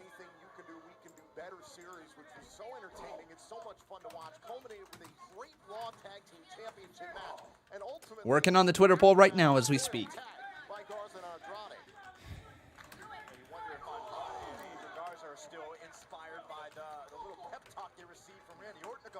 Yeah, 2 weeks ago, that six-man tag team match of the Viking Raiders and the Big Show against Orton, Andrade, and Garza. And boy, you know, Zelina Vega's done a lot of work to try and keep Garza and Andrade in line, but what the fight for All right, Twitter poll is now live, everybody. And Paul Carpenter, once again, the $2 dono. I do appreciate it. I don't think it's definitely not working for you, is it? You're trying to drop these $2 donos with a message. And right after saying Andrade and Angel Garza need a tag team, what could it be? I don't know what they could call them. What do you guys think? If you had to give a name to Angel Garza and Andrade, what would you guys name them? Thank you, though, Paul Carpenter, for your donos. I do appreciate it, my friend.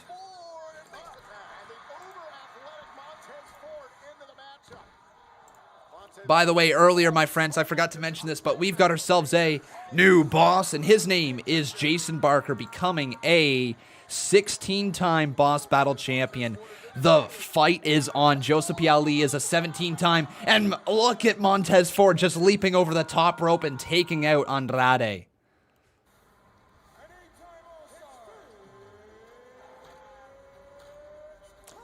Calling it Latino Heat. You can't do that. You can't do that.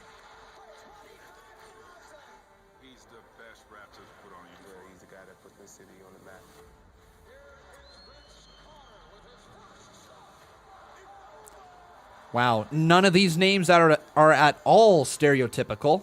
None of them at all. None of them are stereotypical whatsoever. Let's get a little more creative than something that has Latino in it.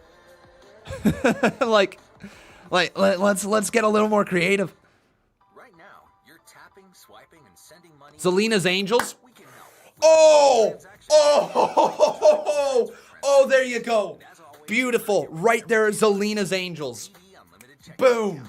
Zelina's Angels. That's it. Why does Lay's have so many flavors to choose from? That's it. That's the one. Sometimes you feel a little more playful. Zelina's Angels. Growing up is so overrated. Totally overrated. Gotta have Lay's.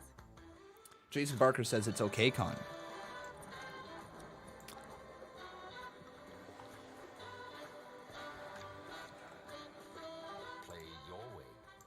Classic casino games for free wherever you are at Casino. Appreciate it, Ghostface, or not Ghostface, Jason Barker for the $5 dono. I appreciate it. And beat your personal best. Retro D-Man says, Conman, you should give people who get 20-time Boss Battle Champion a special prize, like they show up in your universe. One episode, just an idea. Well, for the most part, anybody who is becoming a 20-time Boss Battle Champion, chances are they already have a character inside of the CMU. At that point, you know, they're pretty much established inside of the whole universe here. I don't think too many people are going to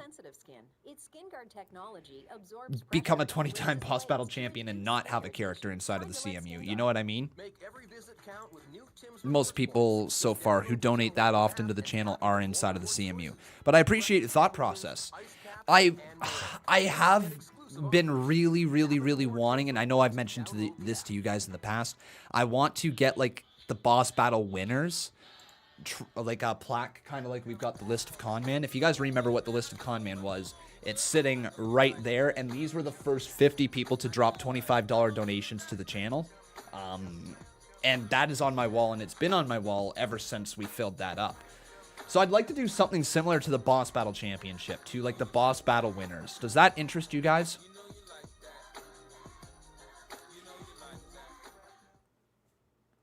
This program is aggressive in nature. Thank you, Noah. I appreciate the kind words, man. For everyone. Viewer discretion. And Zachary Plays Basketball asking me, Conman, why don't you make Minecraft videos anymore? Very simple. The views went towards WWE, and that's where I'm at. Had to listen to the views, had to listen to what my career was going to be here on YouTube, and WWE certainly made it take off. Yeah, when I was a Minecraft channel, I only had 8,000 subscribers, and when I started streaming WWE, within the first 6 months of streaming WWE, I went from 8,000 subscribers to 25,000 subscribers. So I had to listen to the views. Had to. Joe, this team's looking pretty good right now. No, they're looking beyond good. I mean, they're looking like one unit that's always meant to be together. And this is the type of cohesion that... Big old drop kick delivered there to the chest of Andrade. And Lil Willie is saying you should do more Jackbox games. Don't you worry, my friends. I still want to get back to some more fun live streams. I know the way that we're going about this. By the way, Christopher Santos, thanks for the $1 donation. I did see that, and I forgot to mention it. Appreciate it. The fun live streams are totally a thing that I am going to do when there is no other content that I need to work on. And I think that's the best way to balance it. If I am bored and looking to stream something, looking to interact with you guys and want to go live, Jackbox is the way to go. Whether it be the Quiplash games or some other games that are on Jackbox. I haven't really looked into many others. That would be the way to go, all right? And it's the way that I'm going to position this channel moving forward. So basically, when there's nothing else to do, we will go live with Quiplash.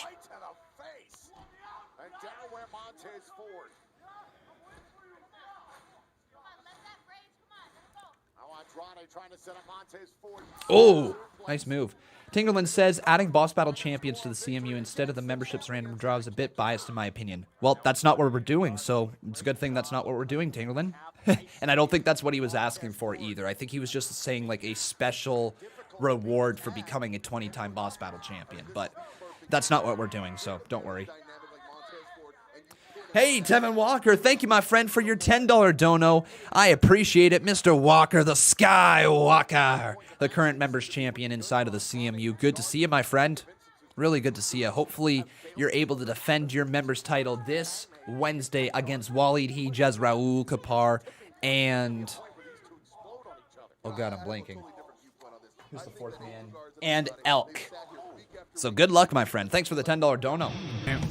Well, looking forward to it, Retro D-Man. Welcome to the community, my friend. It's great having you. It really is. Bow down to the king.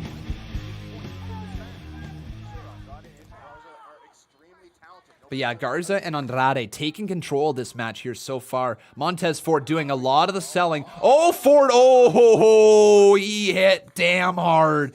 He hit really hard.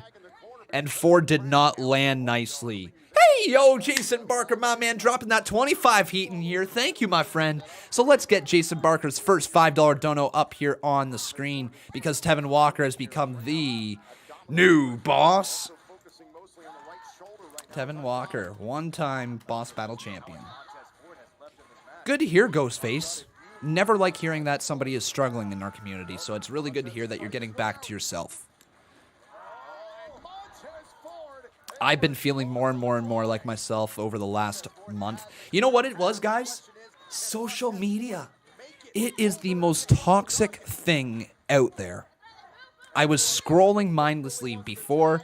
If you guys feel like you are negative in this world right now, if you feel like you have a negative mindset towards everything, get yourself off social media. You know, just take yourself off Twitter, take yourself off Instagram, and give yourself a break. It is one of the best things I have done. I am so happy right now. Focusing on myself, focusing on what I want to do. Stream on YouTube. It's so good when you just focus on who you are as a person and not worry about every person in this world's opinion of you. Like, it's very good. Angelo Dawkins got the hot tag, by the way. Nice clothesline into the corner. Off the ropes, Manslaughter, thanks for subscribing. And look, talking about a manslaughter, Dawkins just manslaughtered Andrade into the cover. Count of 2 kick out there, also saved by Garza. So let's roll the 25 bomb here from Jason Barker, and with that, we're going to get a new boss. Yeah. Bub, bub, bub, bub, bub, bub, bub, bub, bub, bub, bub, bub, bub, bub, bub, bub, bub, bub, bubbly. Bub. Bub bub bub bub bub bub bub bub bub bub bub bub bub bub bub bub bub Bayley. Well, Retro D-Man, don't feel like you have to do that here. Just letting you know you don't have to do that here. Obviously, any little bit is appreciated, but do not feel like you have to do that. Because, like, that is incredibly kind. Oh my god, Ford's gonna fly! Oh my god, Ford! 5-star Ford splash rotating in midair! Count of 2 and the Street Profits retain. Wow, what a finish, Kay. Ford is a star. Oh my god, he's a star. And the Street Profits retain. That's good. Casey Catanzaro just dancing away, just shaking it. Andrade and Garza did not want the smoke here tonight. But yes, Jason Barker, you, sir, are the new boss, and you have tied Joseph P. Ali as a 17-time Boss Battle champion. Oh, ho, ho. Wow.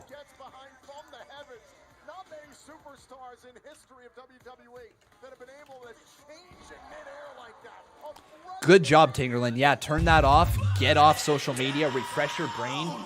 Trust me when I say it is so nice. I don't know. If you guys have noticed any difference in the channel itself, I know I have. The overall vibe here is so much better. Montez Ford dancing on the announce desk. Obviously, Garza and Andrade, not a fan that they just lost that. Zelina's Angels, really not happy at all. But they are still the tag team champions. Are Montez Ford and Angelo Dawkins the Street Profits? Bring that swag. Good. It's almost 10 o'clock. We're rolling here.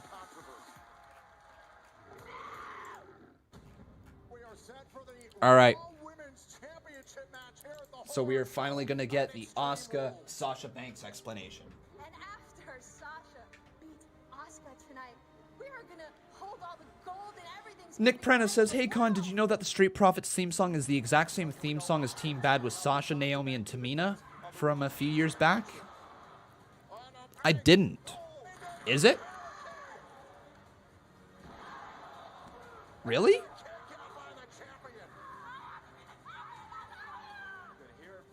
When you say he's a 17-time Boss Battle champion, does that mean he made 17 donations? It means that he won the Boss Battle title, which is right down here. And the way that you do that is by timing your donations correctly so that when the health of the boss reaches relatively low, you can just swoop in and become the Boss Battle champion. Basically, it's every $30, $20 in donations, somewhere in that range. It's kind of random, and you just got to time your stuff properly and hope that you get the Boss Battle title. Oh, that's awesome, Rebecca Helfritz. Going camping and on vacation next week. Well, enjoy it, my friend. Enjoy every bit of your camping trip. I miss camping. I used to camp a lot as a kid until we got our cottage. Don't get me wrong, this is not me complaining that I have a cottage, no. But like when we got our cottage, we ended up putting just our trailer on the actual lot because it was just a farmer's field that we bought and put our trailer on. And we built up from there, obviously. But yeah, I kind of miss camping. I used to camp a lot as a kid. Just listened, and yeah, it is. They just used a different part of the song. Oh, well, okay. Neat. Absolutely. That's exactly how you do it there, Jason Barker. That's how you guarantee yourself a Boss Battle Championship win.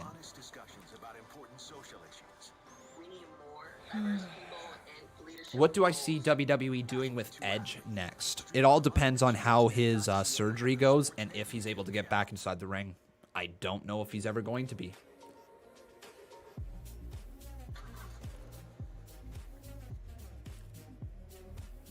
Oh, yeah. But yeah, I'm just basically waiting at this point for the explanation for Sasha Banks. Tingerland says, no problem with the neighbors, question mark? No, none. Oh my god, guys. Like, this has been... You know what? Actually, I can say this.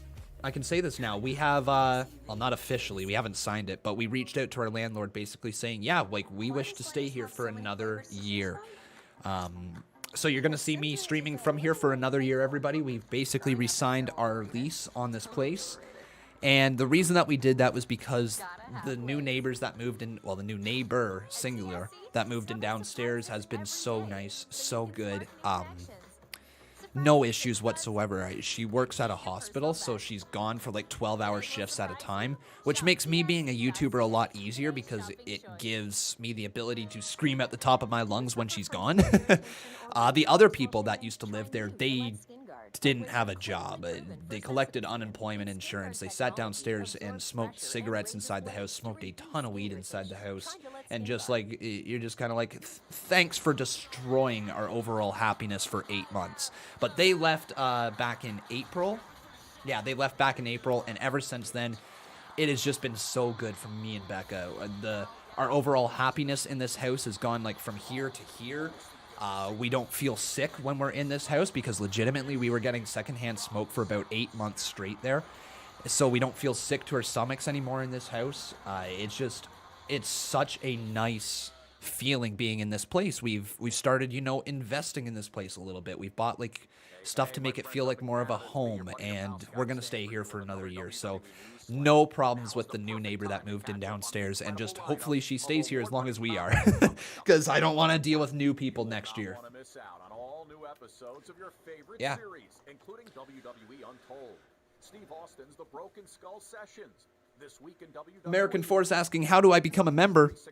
Right below the video, if you see the join button next to the subscription button, if you click on that, that will allow you to become a member. But if you don't see the join button, there is a link down in the description below to become a member. And remember, everybody, if you do wish to become a member, it gives you access to the draw here for a character in our WWE 2K19 Conman universe. It's WWE 2K19. We create a character based off your name, give you a storyline and all that.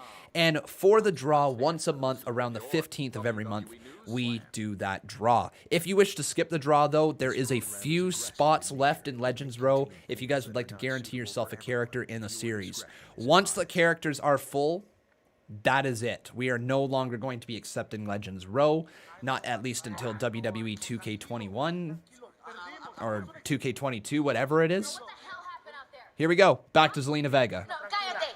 ¿Qué tú piensas, huh? This was our opportunity to take control of this division. And your argumentos estúpidos blew it! Both of you. And now, yet again, I have to fix this problem for you two niños. You know what? We are on the same page. Prove it. Okay.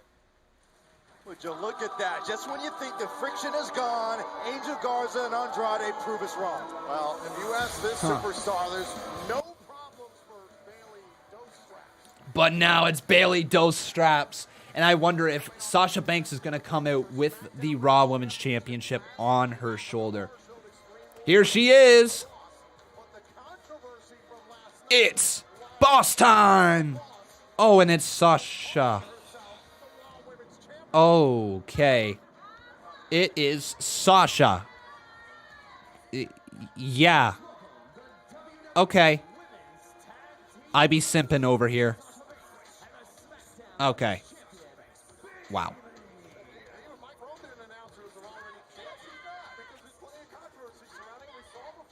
And Sasha basically saying, I did it!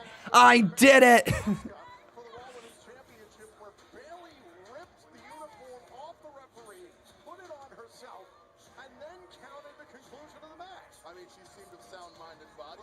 So yeah, Sasha Banks, we all know this. She is not the champion, okay? She is not the champion. Mutt Miles says, don't you have a girlfriend? Yeah, my friend, of course I've got a girlfriend.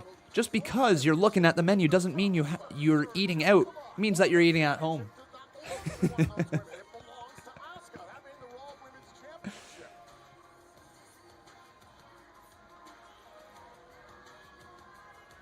Pretty much, Nathan Barker. Here we go. Here's Bayley and Sasha. Thank you! Oh, come on. Show some respect for your new Raw Women's Champion. Come on, clap, Byron. Shame on you guys. Shame on your envy. Shame on your pettiness. You know what, Bayley? I got this. I know a lot of people have been talking about me. People are accusing me of stealing this Raw Women's Championship. But either you people have bad memory or low-def television. Because last night, I fought for this championship. Unlike my opponent who got handed, literally handed, like, here you go. Becky Lynch handed this Raw Women's Championship to Asuka because Becky Lynch went on maternity leave. But it seems to me that you people are forgetting that. Just like you people are forgetting that last night at Extreme Rules, Asuka spit her disgusting green mist in that poor referee's face, almost blinding him. That referee couldn't continue my match. He couldn't officiate my match. And Bayley did not steal the referee's shirt. She just borrowed it because somebody had to do it. Somebody had to officiate my match. I'm not just Bayley Dostraps, but I'm your role model. And when I saw Sasha cover Asuka, I had to make a split decision, and I had to do the right thing and make the count. That's right, because I'm not just Bayley Dostraps, okay? I am your role model. So when I saw Sasha cover Asuka, I had to do the right thing again and make the count. But you idiots just don't get that, do you?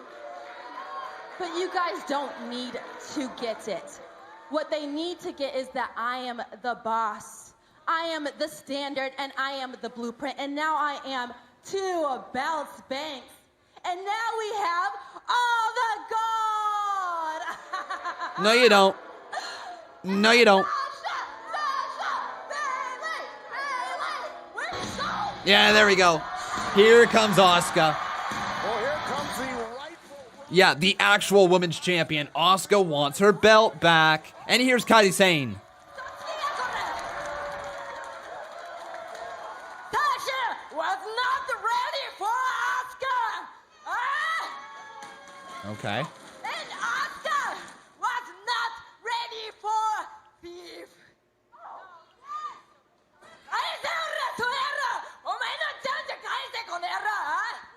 Okay. This is this title. Oh, this is your title? Then come and get it. Okay. I think Here comes Asuka. Kairi Sane down to the ring. Oh, Steph. Hey, Steph. Hang on a second. Stephanie McMahon. Now, Bayley and Sasha, congratulations on being the WWE Women's Tag Team Champions. And Bayley, congratulations on being the SmackDown Women's Champion. But Sasha, as far as the Raw Women's Championship is concerned, well, that match last night at Extreme Rules certainly was a horror show. Now, you might believe yourself to be the Raw Women's Champion, but I have a difference of opinion. You see, you didn't win last night. Okay, there you go. But then again, neither did you, Asuka. Therefore, next week, we are going to have a championship match to determine who is the rightful Raw Women's title holder. Okay.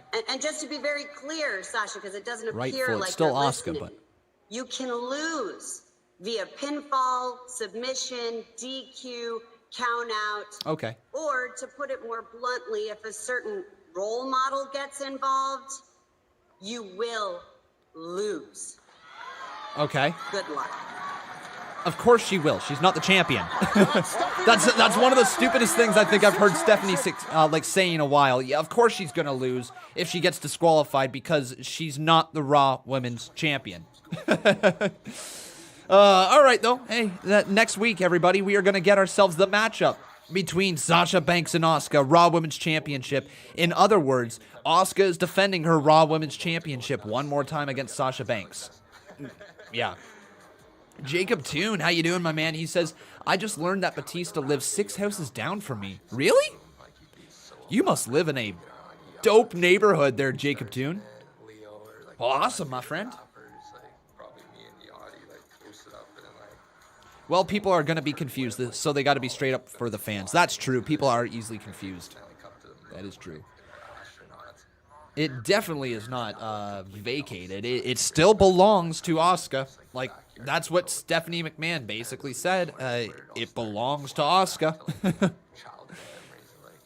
So I don't understand why the championship advantage was kind of taken away from Sasha. I guess they just had to make it clear. Whatever. I'm just nitpicking, aren't I? And then it's like, it all started with family. Yeah, that's how we're going to end it. Mm-hmm.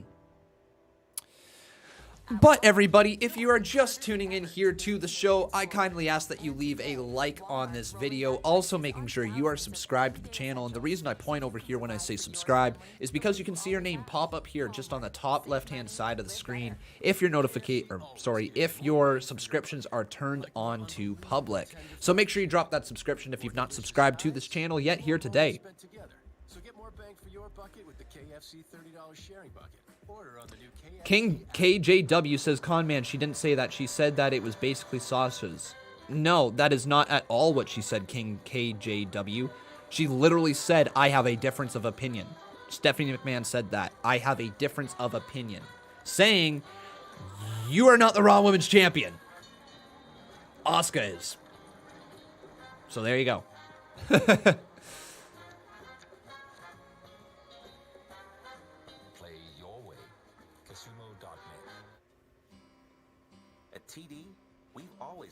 So who do you guys think is going to win next week? Is it going to be Sasha Banks or is it going to be Asuka? Who do you guys think? Steph never said Asuka was the champ. Are you guys freaking serious? The best advice is personal. Did you not listen to the freaking promo? This is impossible. How am I having to correct this right here? It was pretty straightforward. Stephanie McMahon said that Sasha Banks is not the Raw Women's Champion. Guys, who was the Raw Women's Champion before Extreme Rules? Asuka. So if Sasha Banks did not win the match, and Asuka didn't win the match, well, guess what? Asuka is still the champion. Like, come on, fools. This program is aggressive in nature. It may contain themes that are not suitable for everyone. Viewer discretion is Mr. Laser Fire up here. Thank you for subscribing, my friend. I've been to hell and back. Your blessings be more. He gets me in a bar fight. As you drink yourself blind, I'm gonna prove I am on the right path. I'm past there on the floor. Tell Sheamus I accept. She did not, Retro D-Man. You're absolutely right. She did not. Yes, Asuka is the champion. She is the freaking champion. And if anybody is saying different, ladies and gentlemen, I'm going to literally show you right here proof and shut you all up. like I know most of you are agreeing, but who are the people saying that Asuka is not the champion? I'm telling you right now, Asuka is the Raw Women's Champion. Look, WWE.com. Asuka, Raw Women's Champion. Right here. Once again, championship holder. Asuka, Raw Women's Champion. Asuka. She is the champ. All right? Are we okay now? Does everybody understand what's going on here? Can we all just basically agree at this point? That'd be nice.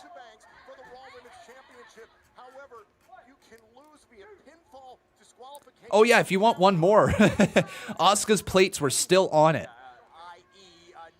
So, there you go.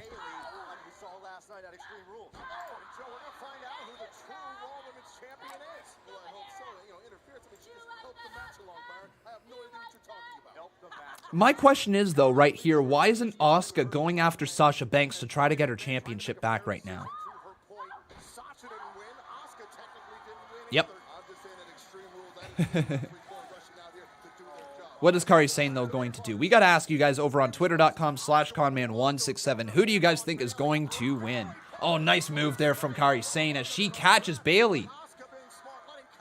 American Force, how you doing, my friend? Thanks for the $1 dono. I appreciate it.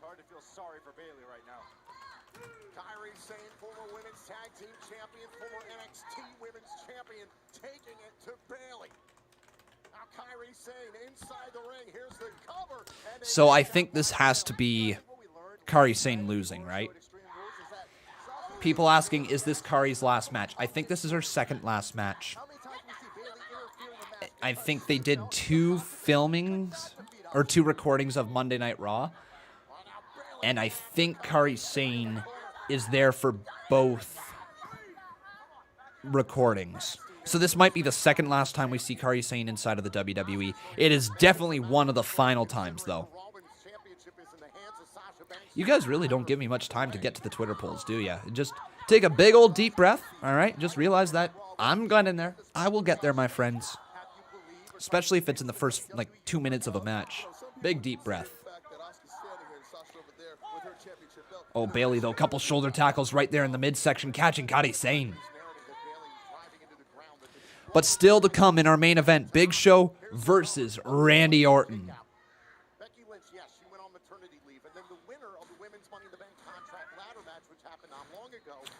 Brent Taylor says, you really want Asuka to remain as champion, don't you?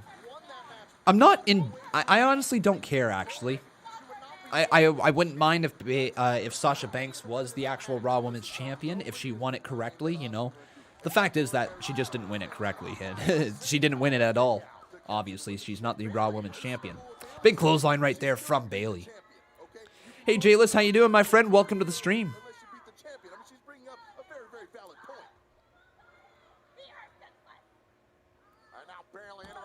Bayley into the cover, count of 2, kick out again by Kairi Sane. This all goes back to the envy that Sasha Banks had for Bayley. Sasha wanted to have 2 titles. She wanted to have the new nickname of 2 belts. DM Taylor says, hey, Conman, will there be tension if Bayley somehow costs Sasha, even though she is banned? Yes. In fact, I think that might be the way they go about it. Bayley's going to try to interfere, and the referee's going to catch her this time, and is actually going to disqualify Sasha Banks, putting the title back on Asuka, and then that is the start of the dissension. Then, you know, probably in the following weeks, we can see them lose the tag team titles. I don't know who they lose the tag team titles to. Maybe Ruby Riott and Liv Morgan. I'd be okay with that. Yeah, why the hell not?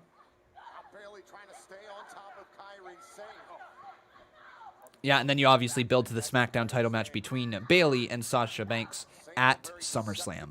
Unless they actually put the title on Sasha next week. Like, they might do that. They might do that. Oh, nice suplex there from Bayley into the cover. 1, 2, kick out by Kairi. Moose Games asking me, what is my next pay-per-view? This Wednesday, the CMU goes extreme, because the Conman universe, the WWE 2K Conman universe, is going to be live at 3:30 p.m. with Extreme Rules this Wednesday, everybody. Look forward to it. Highlighted by Cody Begg versus Jason Dreamer inside Hell in a Cell. Oh, that's a big-time match, isn't it, everybody?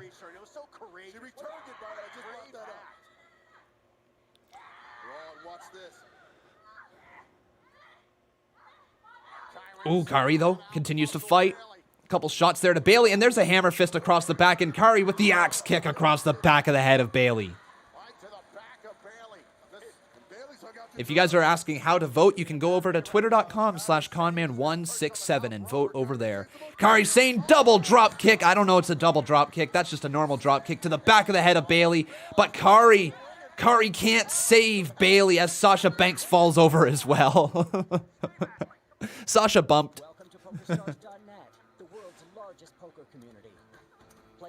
Hey, Ethan Varney, how you doing, my friend? Welcome to the stream. Play your way at PokerStars.net. Jayless says, so please remind us what it takes to join the Conman universe. Can we port in our own characters? No, you can't port in your own characters. The way that you get inside the CMU is by becoming a member or a moderator on this channel. Obviously, moderators, not a thing that I hand out to many people, so that's probably not your likely direction.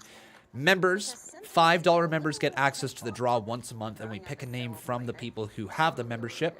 And the person who gets picked becomes a part of the Conman universe. But if you wish to skip that draw, we have a few slots left if you wish to become a part of our Legends Row membership. And that allows you to completely skip the draw and get a guaranteed character inside the CMU. That's the way that you can do it if you're interested in joining.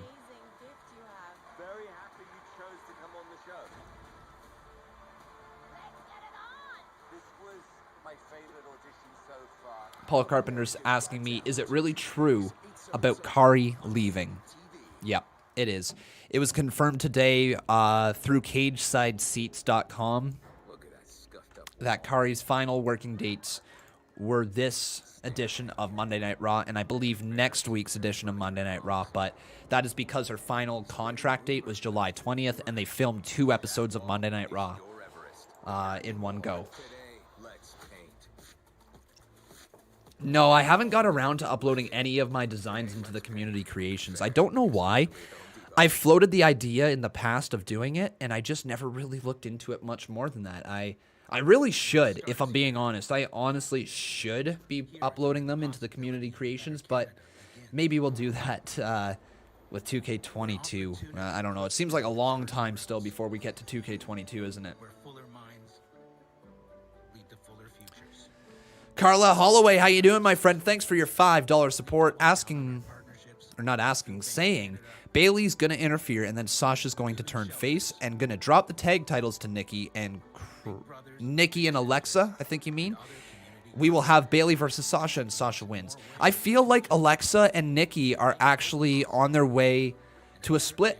Don't know why. I feel like WWE is starting to move in that direction of a split between Nikki Cross and Alexa Bliss, and I feel like we're going to see a new tag team in Ruby Riott and Liv Morgan in the near future. Gaming Boy 25 says I never read your messages. Well, I apologize, my friend. That's the first one I've seen here today. And Lil Willet saying Cultaholic has the same thumbnail as you. That's because WWE.com provides us with stock images. It's actually really simple for content creators. I'll show you exactly what we do. So you basically go to WWE.com here, and you click on shows right here on the top. Scroll down to Monday Night Raw. When you click on Monday Night Raw at the start of the day, it usually has, yep, there you go. It has the preview for Monday Night Raw, all of the graphics, all of your descriptions that you need. It has the matches for the night, and it has the thumbnails. So yeah, that's what content creators do here on YouTube. WWE provides the stock image and stuff like that.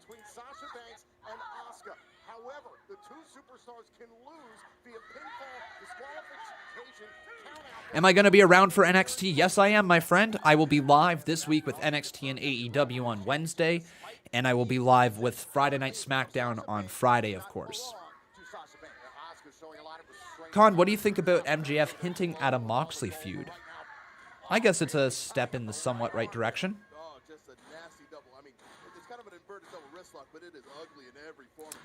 Whoa, Shayna watching? You just said Shayna's watching. Uh-oh.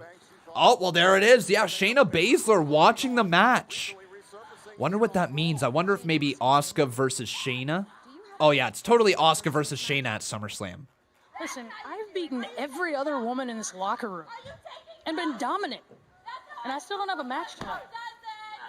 What do you want me to do? Sit in catering? Go out and be a fan, watch and cheer?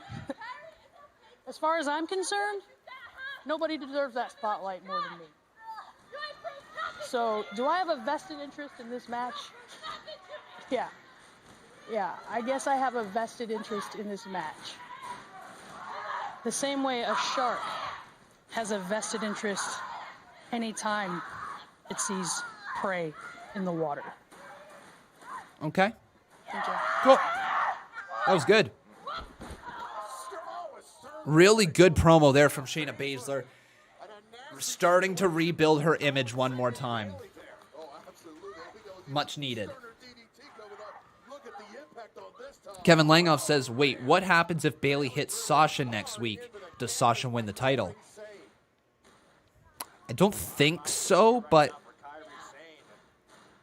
No, I don't think so. Because if that would be a disqualification... and Asuka is the champion, meaning that championship advantage, it goes towards Asuka. I don't know if they made it so that if there was any interference in the match that they would both lose the championship. I don't believe so. I feel like it was Stephanie just saying, you don't have a championship advantage because you're not the champion, right? Ooh, Sasha Banks. You know what, though? Still holding on to the SmackDown Women's title, as well as the Raw Women's title. Asuka, why aren't you running around the outside of the ring trying to go after Sasha Banks and get your title? What are you doing? Just run after her. Get your title.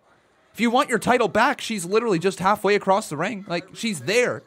Asuka, go get your title. Oh, but Bayley with a forearm to the face of Kairi Sane. Right hand, though, from Kairi. Another right hand. Oh, and the arm breaker delivered to Kairi.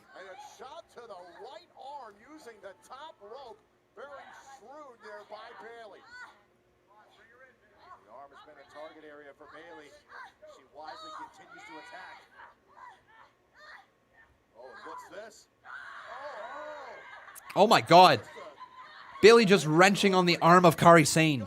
Lifting her up just by the right arm, but Kairi takes the legs out underneath of Bayley. What do you think about Rusev taking the title from Mox? We're really focused on former WWE people going into AEW and taking the title, aren't we? Oh, no, Bayley, please be okay.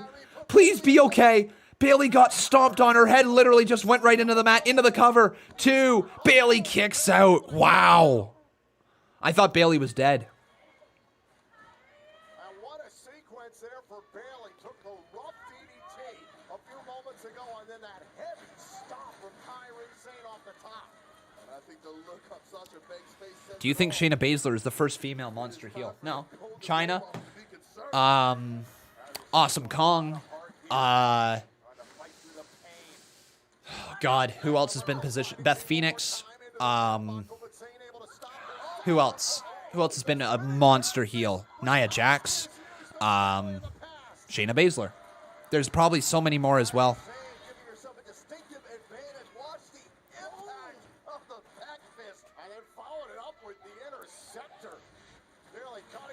Yeah, I wouldn't really throw Ronda in that category. Not really. Ronda was different.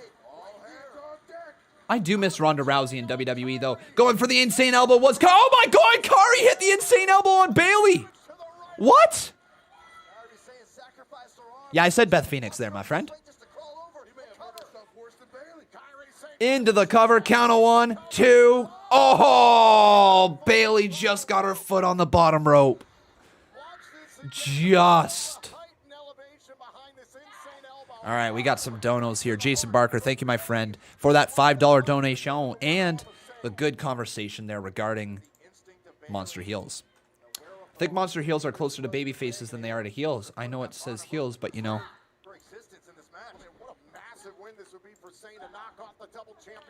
No, Beth Phoenix was pretty much a monster heel when she was a champion. Nia Jax has been a heel while she's been a monster. Yeah, no, like there's been a lot of monster heels in the female division. Whether they're good or not is the question, but there's been a decent amount of them. Bayley going for her own elbow drop, and she got it there into the cover. 2. It's not over. Kairi kicks out. Wow. And Paul Carpenter says Asuka needs a new partner. Io Shirai, maybe?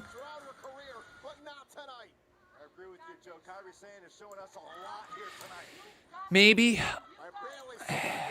Io Shirai's killing it in NXT. I almost would like to see if they were trying to establish somebody new on the main roster. I'd like Xia Li to... Oh my God, what? No way! Kairi Sane wins! Oh my God! Kairi Sane just pinned Bayley. Oh! Oh! Whoa! That's a turn of events.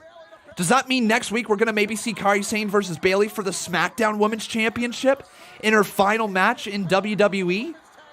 Please tell me that's the direction. Or maybe this Friday we're going to see it for the SmackDown Women's Championship?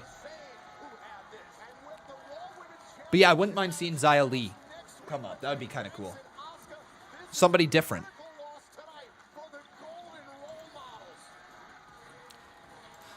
People saying, no, this was her final match. Ladies and gentlemen, that was not Kairi Sane's final match, as what I am aware of, at least. Kairi Sane had her final date be July 20th, but 2 matches were recorded beforehand. Here's Drew McIntyre. If I said I feel good, as a matter of fact, I feel like I've fallen down several flights of stairs. But I'm still WWE champion, so that feels good. And I'm heading to the ring right now to discuss the future of Drew McIntyre. Okay. Future of Drew McIntyre up next.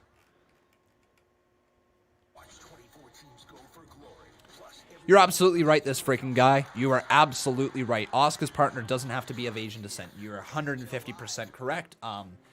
Just personally, I think Xia Li and Asuka teaming together could be really good for Xia Li because I'm actually high on her. I think if she has the right mentorship, she could be a big star. Xia Li's got something else. Every time that she is out there, she is captivating and she looks like she's a hard hitter as well. Growing up is so overrated. Totally overrated. Gotta have. Yes, Jayless, I have heard about that. Vanessa Bourne has reportedly been moved to the main roster, but they are not doing anything with Vanessa Bourne right now at the moment. Who's your favorite women's wrestler, Con? I love Carmella. I love Carmella, but actively right now, Bayley and you know what? Bayley over Sasha Banks right now.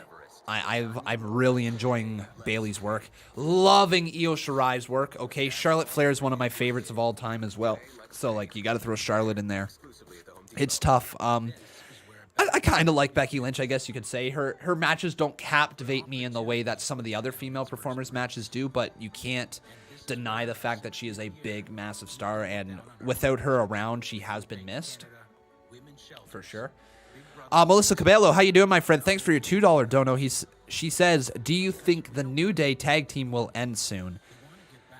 Yeah, unfortunately. I think it will. I've been calling them to break up ever since Kofi Kingston lost his WWE Championship. And I'm not sure if they're going to finally pull the trigger on that or not. What an amazing gift you have. Very happy you chose to come on the show. But remember, everyone, if you are enjoying the show, please make sure you smack a like on this video. Also, making sure you are subscribed to the channel. Would love to see your name pop up over there. And if you guys are really enjoying the show, you can always drop a little super chat donation. Doesn't matter how much or how little, any little bit is appreciated. Thank you, everybody.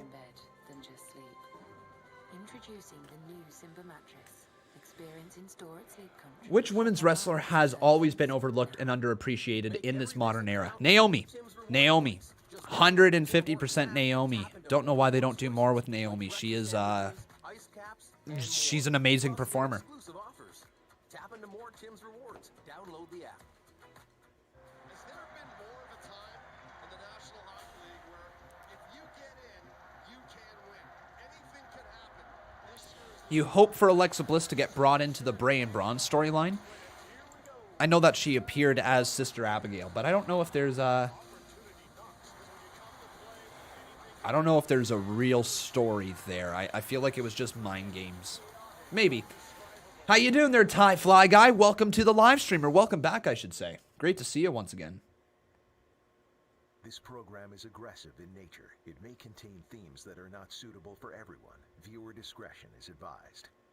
Oh, yeah. Absolutely, Jayless. You're 150% correct. Yeah, there you go. Ali's going to be on Raw Talk after Monday Night Raw, as will Shayna Baszler, as will Seth Rollins. So Mustafa Ali, Rollins, and Baszler on Raw Talk. I disagree with you, Con. I think Lacey is. Okay. Okay. Both Lacey Evans and Naomi can be underutilized. That was just my pick with Naomi, but, you know, to each their own. Naomi's been around for so much longer and not used for so much longer than Lacey Evans.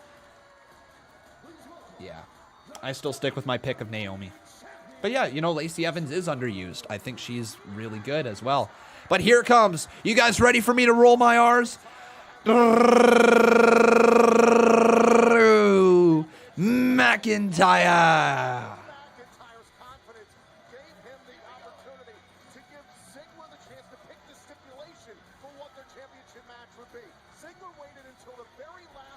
Natalia's been in here for 12 years, though, and only won 2 titles. Same with Naomi. Yeah, Natalya, unfortunately, as solid as she is not nearly as captivating as Naomi is. Ghostface says that was a weak hold. All right. I gotta apparently step my game up here for...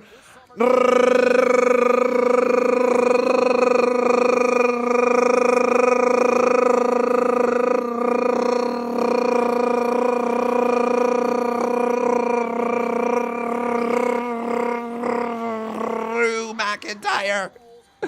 There we go. I got you. Oh. We saw Dolph Ziggler go low on Drew McIntyre. Try to disable the Still not good enough? Well then, Ghostface, get bent. Ziggler would launch himself off the top rope and send McIntyre through the table, but that didn't work. But finally, it was McIntyre. Can you imagine if Liv was revealed as Sister Abigail? That would be interesting, wouldn't it? The best in the world. Conman. Here's Drew McIntyre.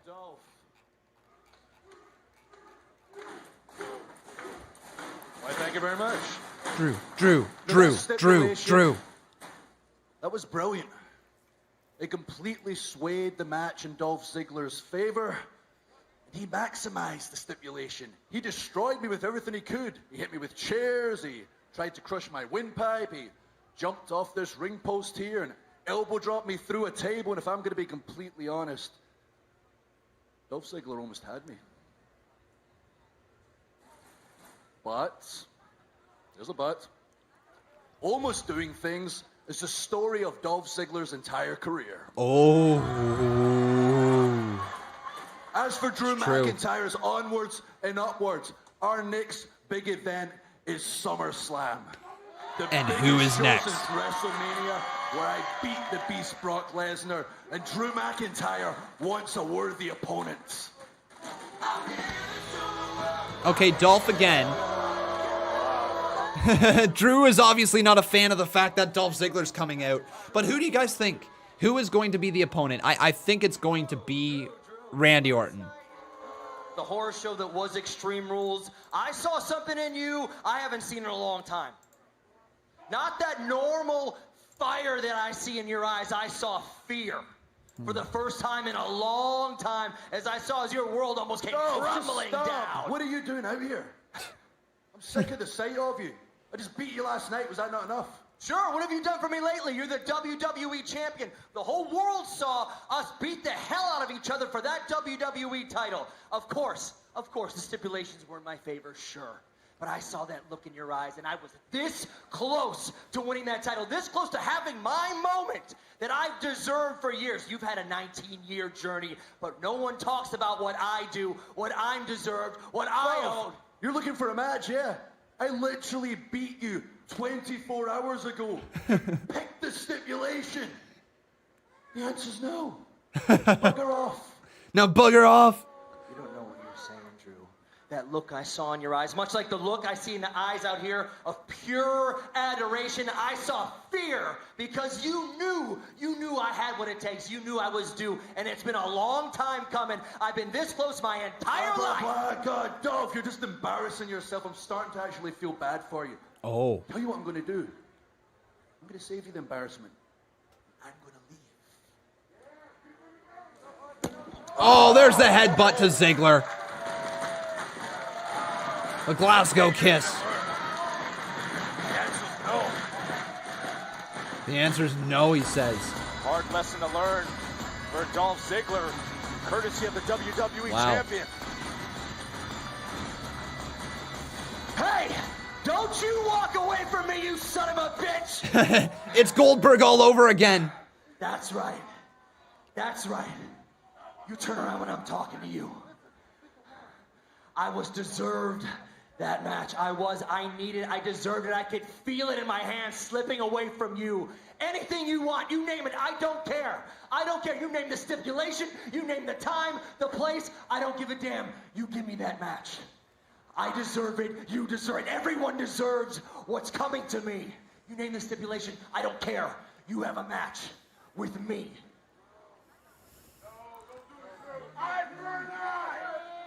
Well then. You know what? I guess all those years at law school weren't wasted. Oh.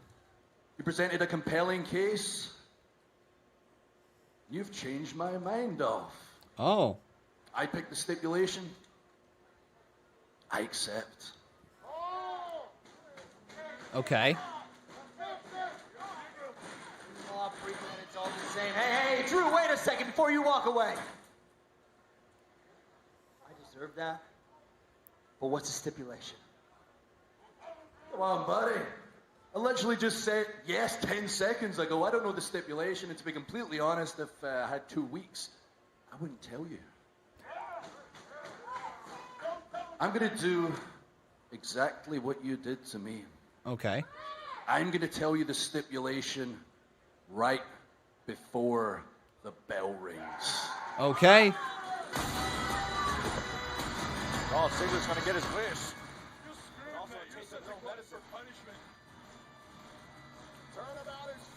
Okay, so I wonder when that match is going to go down. Probably next week or in 2 weeks' time.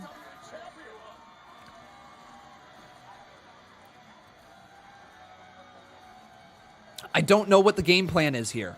It won't be at SummerSlam. I'm telling you that right now. Here's Big Show. And standing across the ring from Randy Orton with Ric Flair by his side.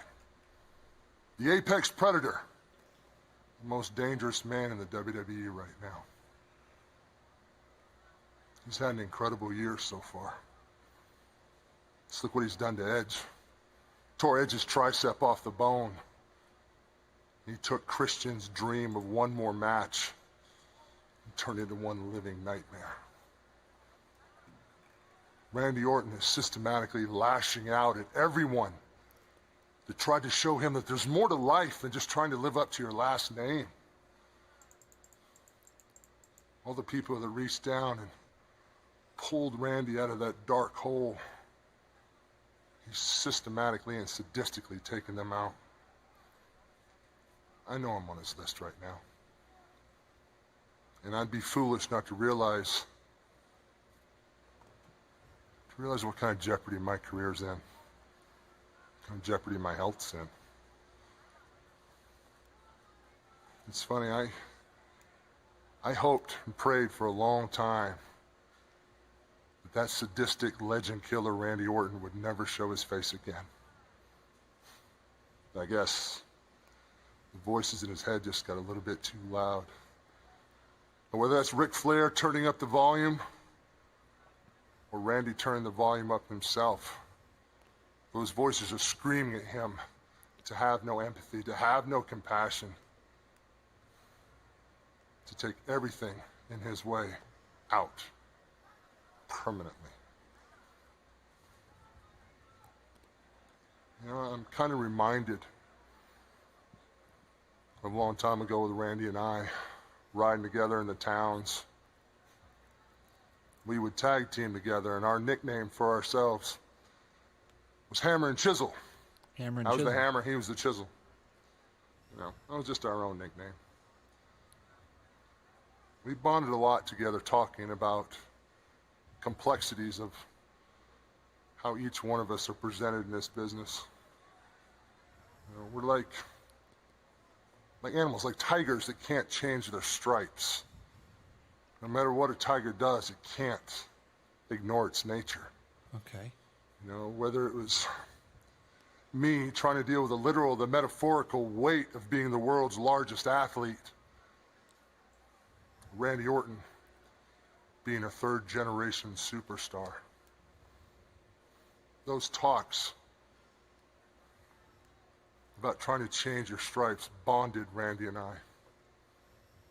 And we became friends because we each knew inside what the other was dealing with. I guess that's changed now. Randy's brought back that sadistic legend killer. And he's got a boot with my name on it. Now, I spent the past week looking in the mirror, staring myself right in the eye, and asked the very hard question. Is this the end of the line for the Big Show? It might be. You know, but there's another saying about tigers. The tiger is its most dangerous and its most fierce when it senses the end, because it will do anything and everything just to survive. So this old tiger, believe me, I know it might be the end of the line, but I'm gonna do anything and everything to make sure that Randy Orton doesn't write the end of my story. Good job, Big Show. You know what's really awesome about Big Show's entire career is, like, yes, he's a big man, but his development on the microphone throughout his career has been nothing short of impressive. The dude has learned how to speak, can cut a great promo, and is intimidating when doing so. Very nicely done. Thank you, Paul Carpenter, for your $5 dono. Notice they keep saying, say Claymore more out nowhere like RKO out of nowhere him. You're right, they have been doing that, Paul Carpenter. I do think that they are going to give us the match between Drew McIntyre and Randy Orton at SummerSlam. I think in 2 weeks' time we get Dolph Ziggler versus Drew McIntyre. After the match, Randy Orton could come out and stare down Drew McIntyre, or he could even kick Dolph Ziggler's head, right? I feel like Dolph Ziggler's going to be written off TV in 2 weeks' time, whether it's Drew McIntyre doing the writing off or whether it's Dolph Ziggler getting punted in the head by Randy Orton to set up the match versus Drew McIntyre. Like, that could be a thing Randy Orton would do, punt Dolph Ziggler and then stare down Drew McIntyre. His former tag team partner, you know, a man who he's went to war with, getting kicked in the head. That would definitely draw some emotions. We will see. Ghostface says, here's an idea for the Drew Dolph rematch stipulation, belt versus career. Well, maybe, yeah, maybe. We'll see. They could go hair versus hair, as stupid as it sounds, and shave Dolph Ziggler's hair all off, but, like, his hair is too good to do that. Con, if it's not Orton, who do you think Drew will face? If it's not Randy Orton. Because sometimes you feel a little more playful. Growing up is so overrated. Totally overrated. Huh. Gotta have Lays.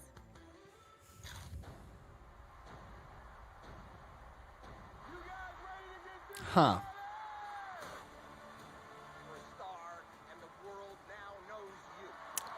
I don't know. Trying to think of who could be in that position. We just seen Seth Rollins recently. We just saw Bobby Lashley recently.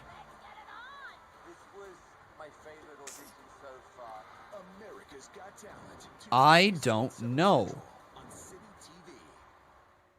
This is where a better Canada begins. Where opportunity puts yeah, you really don't have that many options, do you? It's got to be Randy Orton. Has to be Randy Orton. People saying Edge, well, Edge is injured. People saying Jinder Mahal, he's injured. Kevin Owens, yeah. You could do Kevin Owens. I guess you could do Kevin Owens. Adam Cole. Jordan Coggle. That's not a bad thing to reach into. Adam Cole, because didn't Adam Cole...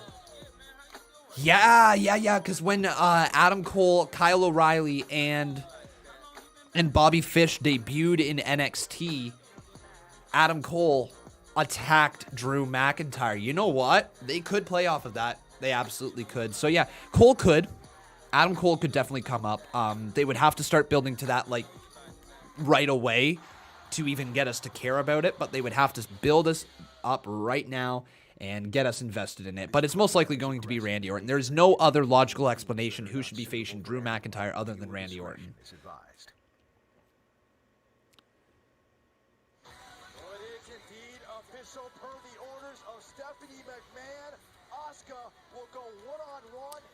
There we go, next week. So it does say underneath, title can change hands on pinfall, submission, countout, disqualification, or if anyone interferes. So they've taken the championship advantage away from both Sasha and Asuka. The fact that they're not listing Asuka still as the women's champion on that photo, I don't understand what's going on. This story is so confusing. WWE.com still says Asuka's the champion. That photo didn't imply that she was the champion, even though she is the champion. Like, it's just a confusing mess, isn't it?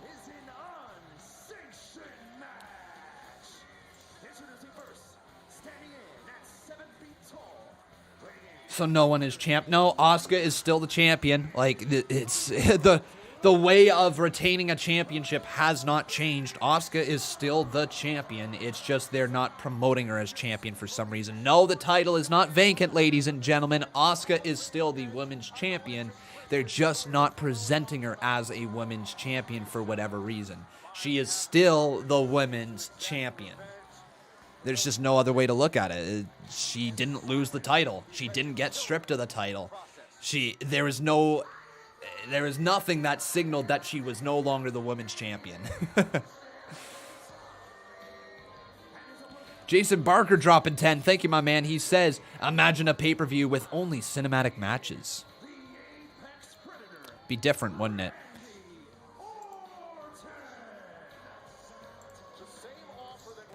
All right, Jason Barker, let's get your dono up here on the screen. Thank you, my friend, for always supporting this channel. I really do appreciate it.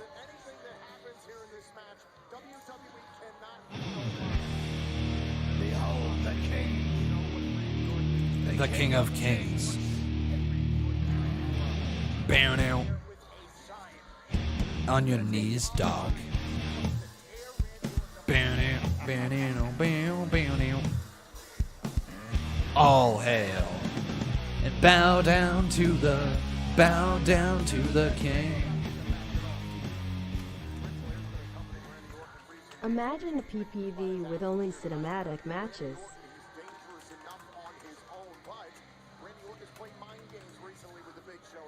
All right, guys. 2 weeks ago, the 6-man tag team matchup, and now here comes Show. Show going right after Orton. Dodge one right there. Big Show tried to line up the chest of the Red. Oh, this is really cool. A really good tweet right here from Daily DDT. This is actually a really good way to look at the Dolph Ziggler character. There are certain people in life, so actually the original tweet was from WrestleCritic saying, can someone please explain how the loser Dolph Ziggler keeps winning these title opportunities? Then Daily DDT replied with, there are certain people in life who fail upwards. The Dolph Ziggler character is one of them. As a villain, the once upon a time scratch and claw babyface has become everything he hated. Entitled. That is a good character. I didn't look at it that deep, but that is a really good character. But here we go, everybody. This match is underway. Randy Orton versus Big Show. Unsanctioned match. Who is going to win this one? Savoring the opportunity to do whatever he wants to Randy Orton. Imagine if you were the Big Show, Joe, considering I'm going to literally show you guys something here on WWE.com. at the Backlash pay-per-view event, what he did to Christian in another unsanctioned match. The punt to Christian. Paul Carpenter says 10 years ago, these guys were main event on Raw. That's insane. 10 years later, still getting it. Thanks, Paul. Oh, what a right hand from Show, but Randy Orton firing back. Off the ropes. Oh my God, what a spear from Big Show. That's a big spear.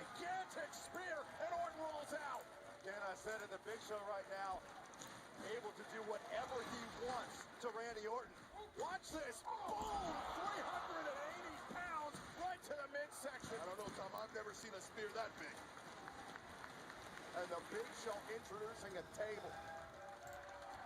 Big Show has called Randy Orton a parasite. Believes that Randy Orton has only developed when he's seen talent in other superstars that help elevate him. Just checking something here on WWE.com. Big Show's been here since day one of Randy Orton's career. He has seen it every step. So yeah, everybody, just once again, confirming what we already have believed. Asuka, Raw Women's Champion, still on WWE.com. Title, Raw Women's Champion. Shown you this earlier, guys. Hang on, what the hell? Oh my God, this is on Andrade and Big Show. Or Andrade and Angel Garza attacking the Big Show. Wait, why the hell are these guys out here? Oh my God, shoving Big Show into the steel steps. And look at Zelina Vega controlling Zelina's Angels right here. By the way, I love that tag team name. I hope that's a thing they call themselves. It'd be really good. Oh my God, they're going to try to help Randy Orton punt Big Show. Oh, here comes the Viking Raiders and the raid is on. Viking Raiders, Ivar and Eric are out here. Is Ron Simmons out there with them? No, they're not. All right. And we go to commercial break. So that's one way to go to commercial.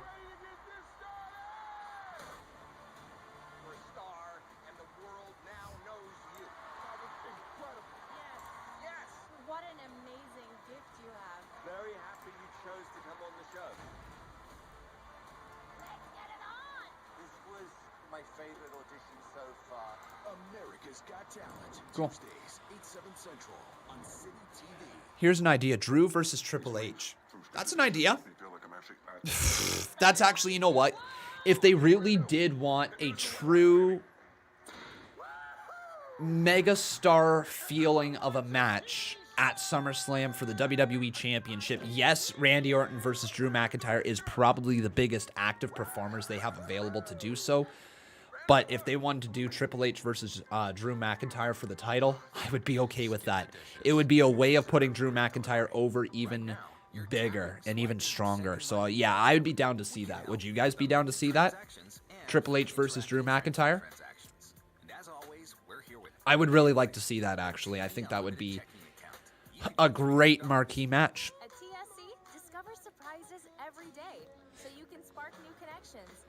Surprise your taste buds. There's no history between Triple H and Drew, though. I'm sure they could figure out a way to write a story. That's the nice part about wrestling, is you can write any story you want. Why does Lay's have so many flavors to choose from? Because sometimes you feel a little more playful. Growing up is so overrated. Totally overrated. Drew versus Cena never happened? Gotta have Lay's. The price badges show a great price, a good price. If it's maybe a little bit above average. When I take a look at good price. What about Drew versus Cena? Yeah, that's a mega match as well, I guess you could say. Yeah, it's a mega match. But remember, everybody, if you are enjoying the show, please make sure you leave a like on this video. Also, making sure you are subscribed to the channel. We are closing in on the final few minutes of this show. It is currently 10:50 p.m., meaning we have about 10 minutes remaining. Not going to be too much happening here in this main event, but what is going to go down? What do you think is going to happen? Bold predictions for our main event. Let's hear it in the live chat. Which is why Simba's rigorous testing, responsive memory foam, up to 2,500 unique patented coil springs, and breathable sleep surface are so appreciated. Styles versus Cena for the IC title at SummerSlam? No thanks. We've seen that. Simba mattress. Not over the IC title, but we've seen it over the WWE Championship. There's no need to have that match again. No need. This program is aggressive in nature. Drew versus Conor McGregor. Oh, God. There you go. All right, let's get back to this matchup because Big Show versus Randy Orton is well underway. Once again, you can vote in the Twitter poll who you guys think is going to win. It is up now on Twitter. They could do Brock Lesnar, and here's the thing. I've heard rumors of Brock Lesnar being the man who gets the go-ahead for this at SummerSlam. I've heard rumors that he could show up, but I've also heard a ton of rumors that WWE does not want to waste one of the dates of Brock Lesnar's contract on an empty arena match. Or at least a match with no real live fans there. So don't hold your breath for that one. There's a table in the ring right now. And it looks like thanks to Zelina's Angels of Angel Garza and Andrade, they have cleared out from ringside, also thanks to the Viking Raiders. I forgot to say that. Okay, next week, everybody, Drew McIntyre versus Dolph Ziggler, and Drew McIntyre picks the stipulation. That's going down in 1 week time. All right, I'm okay with that. Big Show with a clothesline there to Randy Orton. Orton's back up to his feet. Big Show with another clothesline knocks him right back down. And Randy Orton continues to slowly get back up to his feet. Into the corner, Big Show runs after him, and a hip attack there from Big Show. Off the ropes, the big man gets taken down. Hey, Botch Guy. Welcome, my man. He wanted to be an eye for an eye match next week. Can you imagine? Imagine WWE just trolls us like that.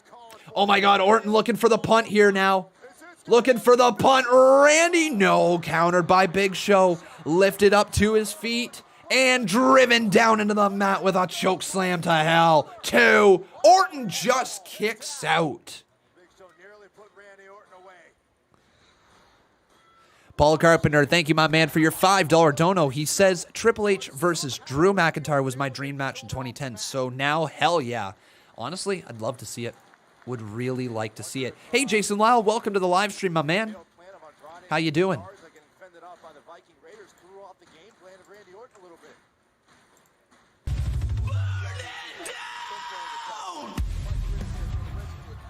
Triple H versus Drew McIntyre was my Big dream Show's match got it locked up. 2010, Here we so go. hell yeah. WMD. Oh, Randy Orton moves out of the ring.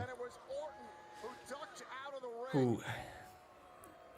Okay, so Conman, listen to this. Probably won't happen, but Adam Cole comes up to Raw, challenges Drew for the WWE title at SummerSlam, and they start their rivalry again from NXT. Yeah, that's what I kind of said there earlier. That could be a possibility for what they do with if Adam Cole was to be called up. I don't expect it, just like you said, you don't expect it to happen.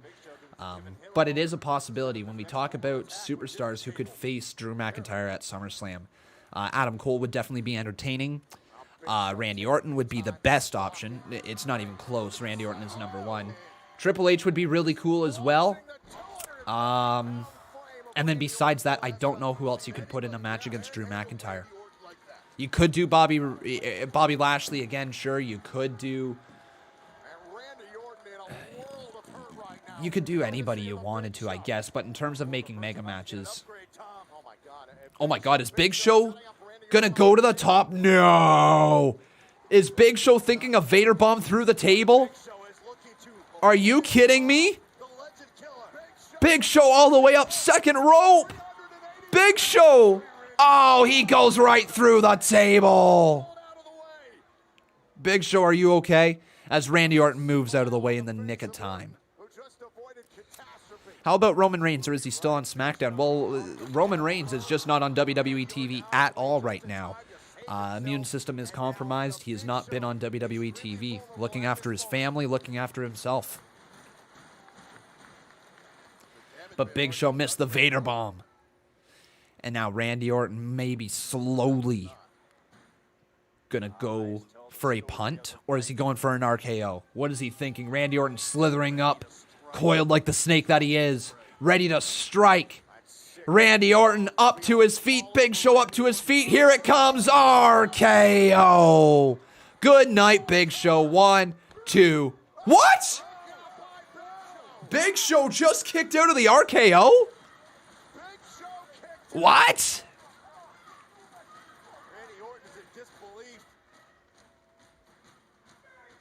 Randy's going to have to punt him, isn't he? Paul Carpenter says, look up Edge versus Drew 2011 before Edge's retirement. All right. I will definitely have to do that, Paul. Thank you for your $2 dono.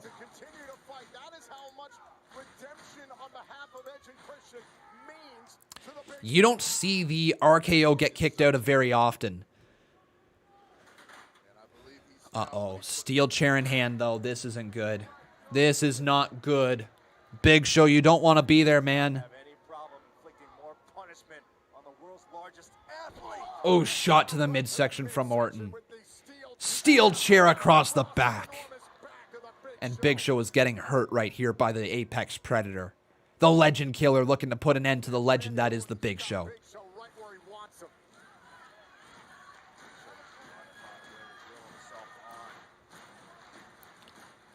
Oh, no.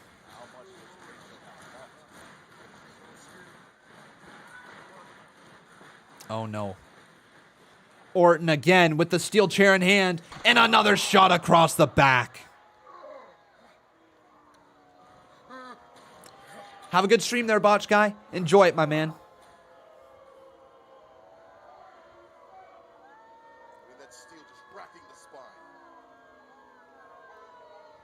Big Show again, though, crawling back to the corner on all fours. This is going to be hard to watch. We got 3 minutes remaining in the show, and Randy Orton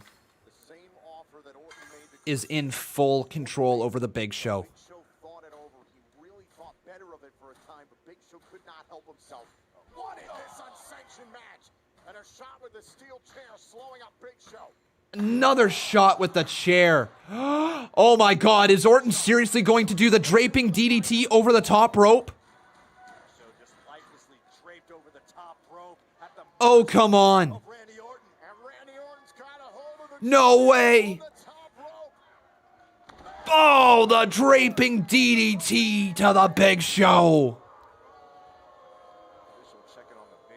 Orton has now snapped, right back coiled up.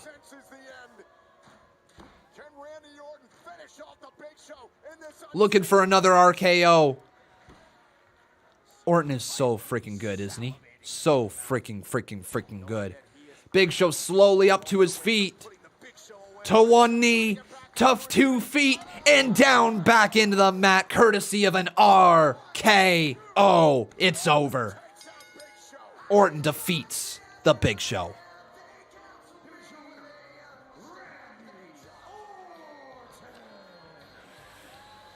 Wow.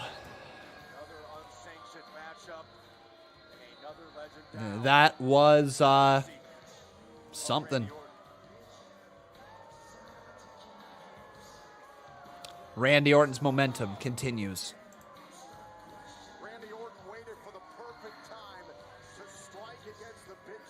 What you talking about there, Jason Lyle? Hey, how do I unhide this guy? Did somebody get hidden in the live chat? Oh no.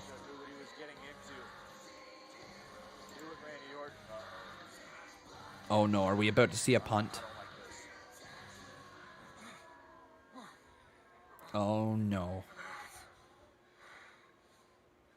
No. Orton's backing up. He's looking for the punt. Don't tell me. No, is he going to punt the Big Show? Oh my God. No, no, no, no. Orton drooling, foaming at the mouth as he kicks Big Show's head off. Oh God. The punt to Big Show.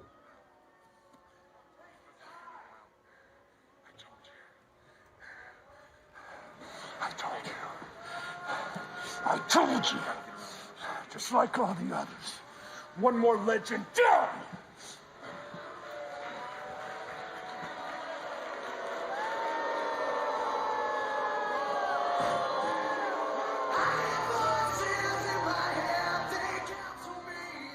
Wow. Wow. Orton is so good. And Big Show's done. He's done. Nice little run from Big Show. Nice little run from Big Show. That caps off a really entertaining run from Big Show at the end of his career, if I'm being honest. He did good. I don't think we're going to see Big Show for a while now. But everybody, that is the end of the live stream here today. Thank you so much for watching. I really hope you guys did enjoy. If you did, make sure you leave a like on this video. Also making sure you are subscribed to the channel. I'd love to see your name pop up there on the top left-hand corner. As for more content, tomorrow there is no content on this channel, but Wednesday we have ourselves the Conman Universe Extreme Rules pay-per-view, so that is going to be really entertaining. I hope you guys tune into that one. And of course, we're also going to be live with AEW and NXT on Wednesday night. That is it for us here today, though, everyone. I hope you guys really did enjoy. If you want to watch some more stuff here, you can check out my WFR, my wrestling fan reaction for the entire show of Extreme Rules, the horror show at Extreme Rules, I should say. Make sure you go check that out. It's about 16 minutes long, and it's a very entertaining video that I think you guys will enjoy. But until Wednesday, everyone, take care. Have yourself a wonderful evening. I've been Con, and that was Monday Night Raw.